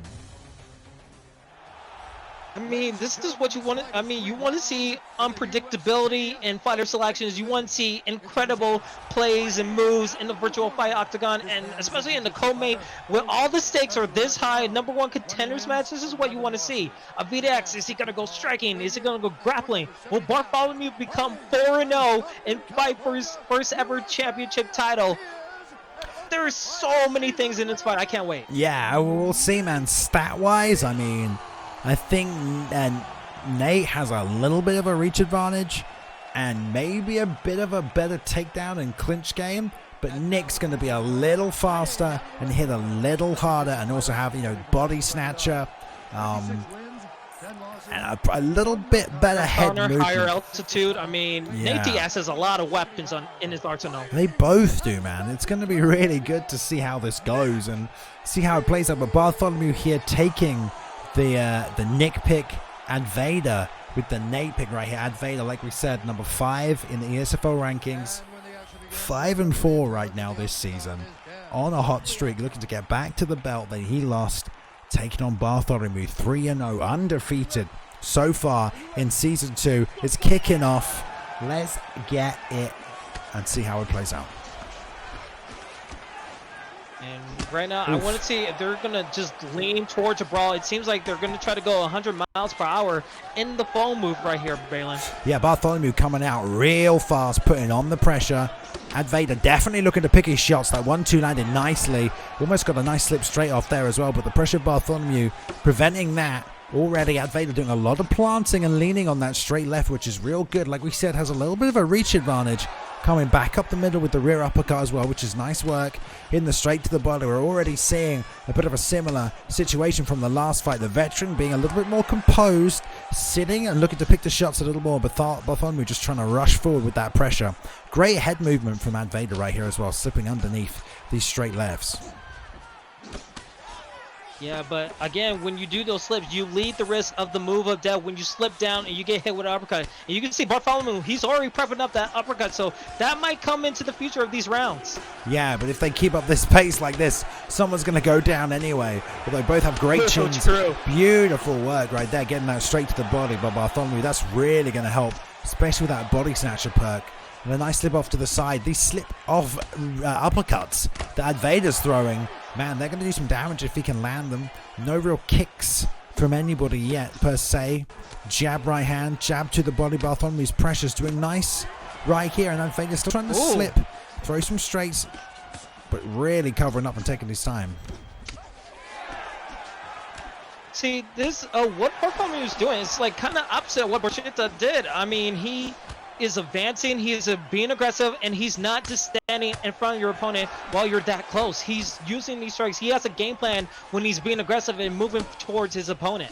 Yeah, little fakes before he's entering in really mix up the timing of when his attacks are coming out. See, pulling out 2 head movement reads right there from EdVader simply by faking that jab. So this is good work there. Again, pulling out the head movement, but he does get caught with that uppercut. He stepped in right there. So Bartholomew doing a good job with these stutter steps, pulling out the offense. He's applying that pressure now, but he's not always going first, which is good. EdVader's slipping off to the side with his uppercuts. I love it.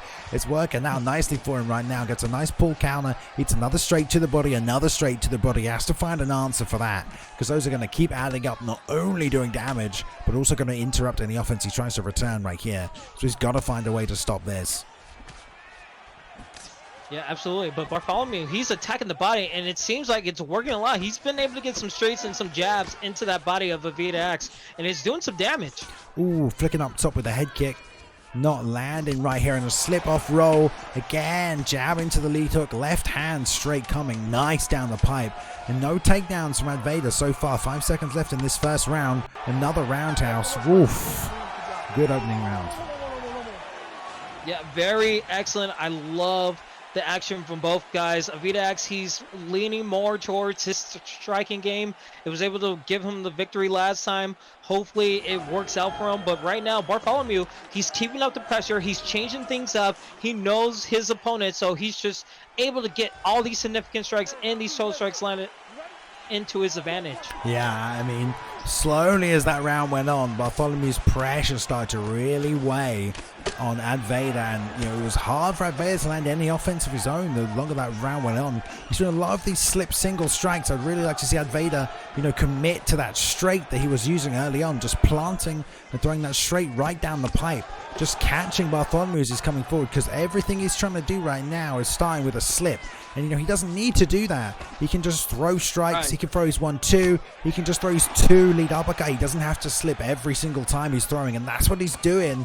And it's really easy for Bartholomew to read and just pick apart with 1-2. That's all Bartholomew's flowing right now. Yeah, I mean, you can see a difference between both guys' combo strategies. Avita X, every time he's trying to throw a big shot, it's just one shot, not set up. Everything Bartholomew is doing, it's always a setup to the next shot. I mean, there's such a difference between both striking styles that is actually incredible to see. Yeah, big sweeping lead hand cutting across right there, catching Ad Vader as he's being forced backwards and the head kick lands, but the body health is what he wants to watch out for. Big left hand, massive hook over the top, taking Ad Vader off his feet, and this is going to be real hard for him to recover from this. These straights to the body are adding up like we said they would. 3-punch combo up the top, 2-3-2, in for lead uppercut, straight lead uppercut one more time, and they're pounding out for the finish. And what a performance by Bartholomew, man. Taking out Ad Vader, dropping him to 5-5, 4-0 for Bartholomew, still undefeated in the ESFL. He is your new contender. Bartholomew is the name. 4-0. Those combos were deadly. And that was the main story of this whole fight. Combos, pressure, and just able to predict what Avita X was going to do striking. I mean, Avita X didn't set any of his big shots up, while Combo was just consistently setting up his combos, and it just worked out so well for him. I mean, that's a huge win for Bartholomew, and he's going to get a title shot. He is going to get a title shot, and yeah, man, definitely a huge win over a very, very, tough veteran opponent. And I think, Ad Vader, he started well, but he kind of realized that there's so much pressure coming forward, and the slipping some of those strikes and countering was working for him. But then that's all he started to do. All he was trying to do was slip and counter. He didn't take a step forward, and everything was just off at an angle, head movement, and it got really easy for Bartholomew to read and just fake and stutter step him out. He didn't really mix up. His striking was all boxing, and Ad Vader was doing a good job early on, just throwing the straight down the middle and straight to the body, and then straight lead hooks and straight lead uppercuts. Just simple 2-punch combos, just doing big damage. But slowly, as the pressure increased, he just got away from that and was just trying to just whip his head off and throw these uppercuts, which made it a little easy for Bartholomew to read and just slowly add the pressure, pile it on, and keep landing those straights to the body and doing damage. So they want him to fight, and yeah, like you said, Bartholomew 4-0, and the #1 contender. He will take on the winner in the ESFL, the Esports Fight League 70 main event of the evening, which is on PlayStation 4. In case you haven't been paying any attention tonight, we have our champion Unibot04 taking on a man who filled in on short notice last week to step in for a #1 contender spot on 10 minutes notice. He said, I'll fight, I'll take him on. He wins the matchup, and here he is right now, ready to fight for the title. They're in the lobby. It's Ed Parker taking on Unibot once again. And man, what a fight. Come on, there's no kings. Do we have a link to that fight? Yeah, it should just be the same link that was there originally. Okay, I found it. There we go. All right, good. Perfect. They're ready to go right here. Yeah, I mean, what can you tell us, man? I mean, what a matchup right here. What do you think? A huge matchup. It was a very much a turn of events. The last PS4 fight card, ESFL 68, where Ed Parker just came in short notice to just jump into the title picture and able to beat his last opponent, who was Papa Dog. So he was able to beat Papa Dog and get this opportunity to face Unibot after Unibot no-showed the last event when he was up for a title fight. So both guys have something to prove. This is for just unifying the titles. Who is the best fighter right now for the PS4 side? I mean, you have Bartholomew waiting in the rings. He's going to have combos for days. So both guys need to put up an incredible shot to say, I'm not going anywhere. I'm here to fight. And this is going to be a five-round classic right here, Balin. Yeah, if it goes 5 rounds, which we're about to find out right now, about to show the respect as they touch him up right here. Unibot only dropping 1 loss this entire season, 5-1 right now, taking on one of the most dangerous men in the ESFL, a man who can beat you on any given night, Mr. Ed Parker, if he gets his way. So we're going to see the double Bisping pick. Talk about, you know, meta game, no Jacare done here, all striking, and we're going to see whose game plan plays out nicely. Ed usually looking for those pull counters in that straight left, already going southpaw with Bisping, working the way he likes, and Unibot very, very good moving backwards and moving forward, so good at finding openings in your game, going simple and then really just trying to pick you apart with one technique. So we'll see. Nice catch kick already, returns a straight, and lovely roll underneath by Ed, coming over the top with a straight left. We know Ed's been training with Advader this camp with that new team TR. We'll see how much work he's been putting in, and we'll see if this goes to any grappling as well, Kings. Yeah, I mean, the more it's staying stand up, I feel like that's into Ed Parker's benefit. But again, when you're in a camp with a Vita X and all his guys in there, especially with the Xbox champion, you're down to learn some grappling abilities that preps you for these 5-round wars right here. So Ed Parker definitely has a lot of advantages going in this fight. Yeah, I mean, it's important to note as well, if in case you can't tell, it's 5 rounds, so the pace is very different right here. And they both know that there's a nice jab lead hook right there, and a straight to the body, another lead hook to the body. Nice little that. Unibot just adds up. Small damages, double front kick right here. Like, before you know it, he's landed 6-7 strikes on you, and you haven't landed one. It wasn't all one combination, but he's worked his way through, and a nice check leg kick, and Ed's now moving forward with a bit more pressure, trying to get a little desperate, trying to land something. Unibot back to this patient approach. The 1-2-3 lands, but there's Ed catching a nice straight left on the way out as he's backing up. Fake jab, straight doesn't land. Fake jab from Ed into the straight to the body, and the roundhouse, but gets caught one more time by Uni. It's the second time he's caught that, and now trying to fire off the same side. Ed snapping that one, and again with these roundhouses, Ed trying to get some of these big kicks in here for this damage. I think he's seen that Unibot is just not protecting the body as much. I mean, he did catch that one body kick, but it seems like the body's open up for business, and he might get punished for that.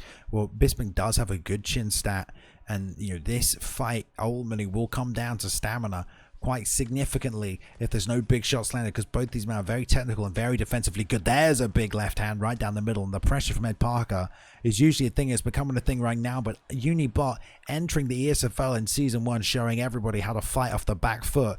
When, you know, pressure fighting was all the rage, Unibot was the one who showed you can be a counter fighter. So good moving backwards, and always has been. So that's not going to phase him here, and in fact he's backed out now, and a nice little shot from Ed, just trying to get a little, you know, takedown for the points. The end of the first round. Good work. Yeah, very good work from both guys. Ed able to get that head kick off in the last couple of seconds of that round. Let's see if he does that more in the second round going ahead. All right, here we are, straight on to the second. This is the main event of the evening for the ESFL 70. The PlayStation belt is on the line. Unibot looking to defend almost immaculate record this season. Ed Parker showing up on late notice, trying to take the title this week too. Supposed to be in the booth, said nah, too much training to do, back to the drawing board, and now doing good in this second round, managing to push Uni to the cage, who's doing a nice job with that fake and then coming through with that straight right. He's been looking for that all night, baits out the front kick. Nice job with the 1-2-3 to the body. Has been working real nice right here for Unibot. He keeps going to that, and the fake jab straight to the body. Both fighters using that here tonight. Double jab in, rear arc up gets blocked. The jab lead hook again bounces off the block. Ed looking to return, and another lead leg push kick right there from Uni. So keeping that distance, keeping Ed where he wants him, right on the edge of these punches. You can see Unibot just changing up his strategy from the first round, being a little bit more aggressive than usual. But once Ed tries to put a little bit of pressure, he's just doing a little bit defensive, waiting for his moment, because he knows he's going to have the stamina, just biding his time so he could find the right opportunity to strike. Yeah, perfectly timed check left hook right there. Just bouncing off the head of Ed. Just real good timing from Uni. Knows his distance and the range of Bisping very well. And fake jab to the straight to the body. He's working super nice. Never really throws that jab unless he has to.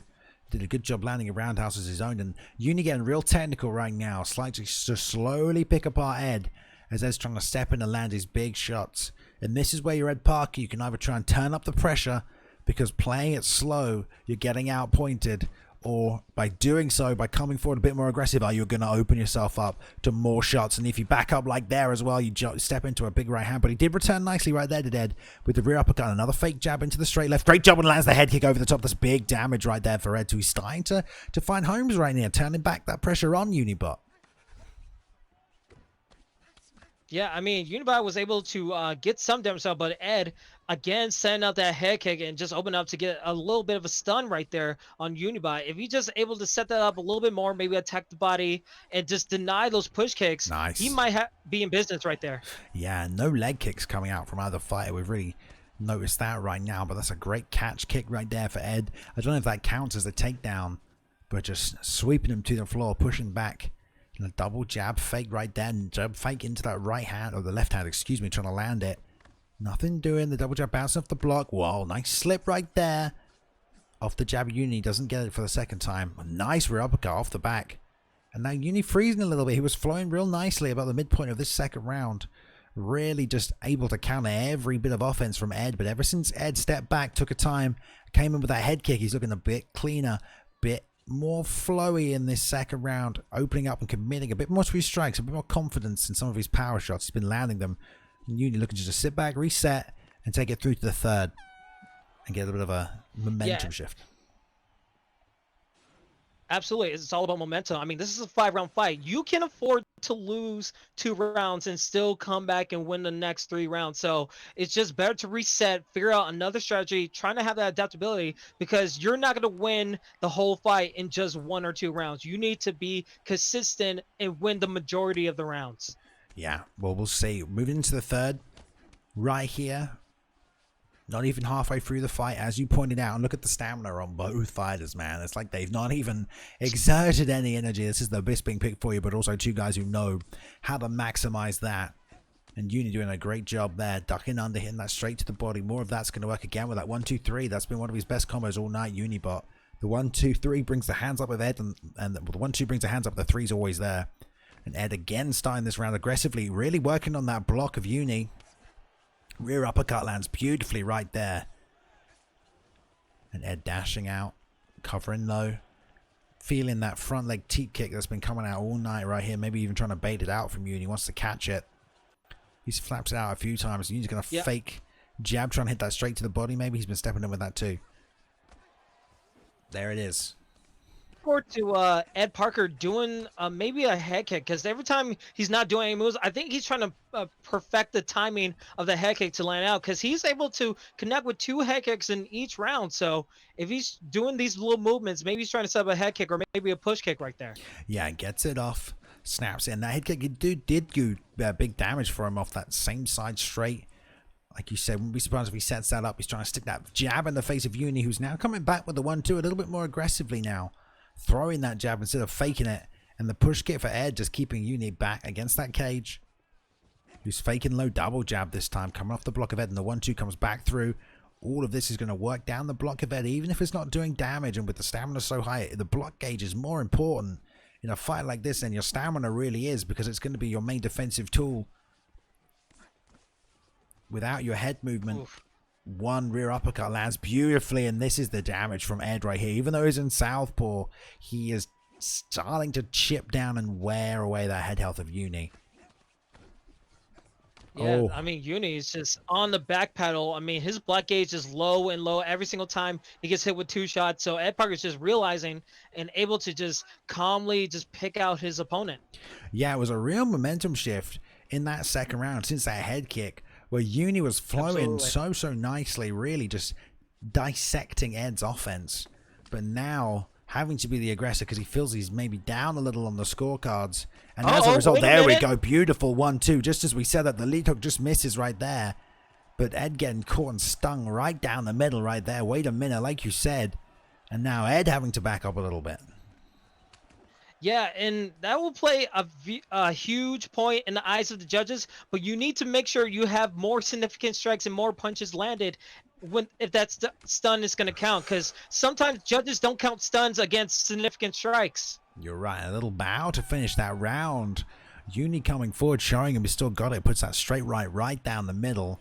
Not going to see it on the replay. These guys want to get straight to it, rubbing their sweaty hands on their legs, I'm sure, as they move into the championship rounds for the PlayStation 4 title at the Esports Fight League right here. ESFL 70, it's a big card. We've got two big names in the main event right now, putting on a good show. And we did hit the champion rounds right here. And both men look like, stamina-wise, they've not even been in a fight yet. Yeah, I mean, if you're in the championship rounds and you have all this stamina, I would say you have to put a little bit pedal to the metal right now because, like, there's not much time left. You have these 2 rounds. You don't know how the last 3 rounds would have gone. If I'm Unibot, I need to be a little bit more pressure to take down EdParker's stamina a little bit down, or maybe his stamina down. But EdParker, I just say consistent.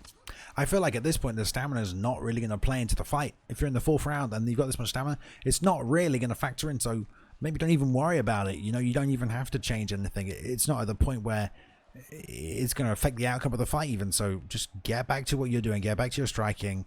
Keep an eye on that block gauge and try and slip a little more as that starts to deplete and head down in this final round. Final 2 rounds, excuse me. That's a nice little slip to the outside of that jab. Oh, gets caught by the left hook, and Ed's been doubling up on that, finishing with that left hook. He caught him with it earlier, as Unibot's been taking it to the body, and Ed whiffing wide on that uppercut, and there's another roundhouse right there, the knee up the middle, rear uppercut, lead hook lands, a 1-2 coming down the pipe too, and Ed's block is dropping there. The 1-2 comes through though, 1-4 returned, and Ed's whiffing as Unibot retreats back to the cage. Seems like Unibot is able to get some succession if he just stays aggressive, because that block gauge is getting low as long as he just keeps striking. But he needs to not make a mistake. He rolled under in the first round, did Ed, and he did it again right there. Absolutely fantastic, rolling under the lead hook and with the rear uppercut underneath. Ed, beautiful job, not just head movement to the outside, he's slipping and rolling, coming back through and under, loads that rear hand, and he loaded that uppercut, whacked Uni right with it after he slipped right underneath that hook and just dropped him to the floor right there. So great work by Ed with head movement, and now he's got him on the back foot, trying to pressure up against the cage. Head flashing right here for Uni, and the block gauge is low. That 1 jab, 1 rear uppercut coming in nicely right here for Ed, and he's still putting on this pressure. Uni has to do something. He's staying calm, but this pressure is going to keep adding up, and Ed knows he's got him hurt right here, and knows it only takes 2 or 3 shots right here to break through that block and get to that soft, vulnerable head health right here, Kingsley. Yeah, I mean, that block gauge is like, it just constantly blinking for Unibot, and he's on the back foot this whole time. Now, if he's able to get a clinch right here, maybe he could change up the levels, and maybe in these last 40 seconds, just find a way to get some damage done. Great job, pummeling back through, trying to get to the double under, double fake shoulder shots here. Ed just freezing in place, just waiting, trying to counter what Uni's trying to do, but Uni's just content to just land some damage. There's only 15 seconds in this round after the knee finally gets a double under. I don't know if he'll get this takedown on the scorecards. Maybe with this takedown, he might take this second round, but man, I have no idea who's winning this fight, Kingsley. I probably have to say Ed, maybe. The advantage to Ed, I would say it's probably 3 rounds to 1. Just give or take, but I'm not even gonna say anything because I think I'm just gonna leave it to the judges, even if it goes to the judges. So who knows? A lot can change in this 5th round. Yeah, it definitely can. Double jab hook right there, flashing Ed's health, who's still coming straight back with this pressure. It's only 2 shots for Ed, and that's half the block on that jab, taking half the block gauge off of Uni right here. So Uni's got a beautiful front kick right down the middle, and there's a 3-punch combo bouncing off the block. There's nothing left on it. Pull counter gets out the way of one of them, and Ed's stamina starting to deteriorate right here. But look at Uni, he's flashing like a set of traffic lights. The jab is just tickling him on the face right here, and this could be so close to being out, Kings. Oh god, so close. This is Mom Spaghetti time. He is smelling blood in the water right now. EdParker is getting closer and closer to the title, but Unibot is still holding on, still trying to survive with his title intact. Yeah, real good job getting the clinch, man. I mean, that's exactly what you want to do in that situation. A deny right there, going to pummel through to the full tie. Let's see how much damage you can do into the body lock. Doesn't want it, stops the over-under, takes the back. Maybe jump for a rear naked choke. Wait a minute. He's going for it. Testing that sub-defensive Ed. The stamina. Oh my goodness. No choke right here, but does take the back. Gonna get a deny off right here. And we'll test that sub. Taking the mount. Why not? 5th and final round. Get a little grappling going. Unibot on top in full mount. EdParker just covering up right now We'll see how much it's going to take to break half the block. Stamina Uh-oh. there. That's going down. A couple more of these. That could be it. Nice. Gets the hip bump back to half guard right here. Does EdParker and take some short shots to the body. We'll see if Unique in advanced position and put him in another threatening place, because that was pretty scary, Kings. It's very scary, and it's still scary. We got like maybe 2 minutes left. Unibot could do a lot of damage, maybe go for a submission right here. This is still an open fight, but EdParker might just get out of this. Double shots from the bottom. Ed's back to the feet again, straight forward with that pressure. Wow. The uppercut is one shot from either fire while someone's throwing. Ooh, slips straight right. And the double leg, but defended nicely by Ed into the clinch. But a re-pummel back into the single collar right here. Nice deny right there by Ed. He's going to get that break nice and easy. And it's just going to take one shot from either person right now. It really is. We've got fifth and final round. 1 minute left on the clock. Ed putting it on the champion Unibot right now. Don't know if he's going to go home with it. But if it goes to a decision, he very well might do. Yeah, I mean, you never know with these judges. It's very unpredictable, but Ed seems like he's on the come up. But Unibot had a chance right there with that back clinch position, and it just wasn't able to capitalize. Ed really putting on the pressure right now. Uni doing a lot of slips and getting them off right here too. Trying to fire off that right hand. He's landing it, but he's just not rocking. Ed, it's just not enough damage right here. And there's only 5 seconds left, and that's it. They're going to go all the way to the decision. Will we get to see it, or will they skip it? This is good to know. First round, very competitive. They just felt each other out. There was a leg kick right there. The nice jab coming right down the middle. Ed landing an inside leg kick. And here's a body kick. He got a couple of those off. They did get caught as well. The block coming down low. Just a little too late on that one. We're going to see the rock at the end of that round. Another big body kick. That's all we're seeing here too. I believe there was a knockdown in the third round from Ed. There's the beautiful roll underneath. There it is. Rolled right underneath that and came up with the uppercut. Absolutely fantastic head movement. And there's the cheap that we saw as he stepped in. That's the first one of those he really threw. And right down the pipe, stepped into it with confidence. We're going to see right here, Kingsley, if we're going to crown a new champion in the ESFL. Oh, this is going to be close. I can't hear it. I think Bisping's a winner, though. I believe Ed was in the blue gloves, guys. Ed was in the blue. And there we go. We have a new champion for the PlayStation 4. Monsieur EdParker didn't show up to commentate tonight, but maybe he had a good reason in that he comes in at the end and takes that belt. All 5 rounds right there on the scorecards. All 5 rounds given to EdParker. Just a slow, solemn breakdown of the champion Unibot who'd held on to that title. And Ed, man, filled in on short notice last week to take that fight.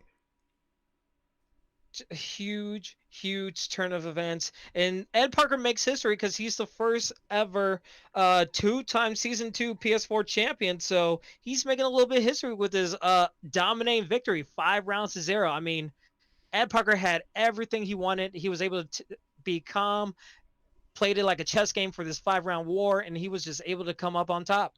Yeah. I mean, really impressive performance when you think about it. I mean, Uni is not an easy man to outstrike. Definitely, we kind of felt, he took that first round, even though we maybe felt he possibly didn't. But as soon as he landed that head kick, Uni, man, kind of could tell he was on the back foot a little, maybe felt a bit behind and had to start changing up his game and his strategy. And Ed was able to just slowly start implementing his game. I mean, Ed knows what strikes do a lot of damage, and he did it all from southpaw as well, where Bisping's switch stat is not high, so there's a lot of extra damage he has to make up for right there. And yeah, just good, slow, solemn paced work like you need from a 5-round fight. And yeah, man, just really good performance. Congratulations, Mr. EdParker.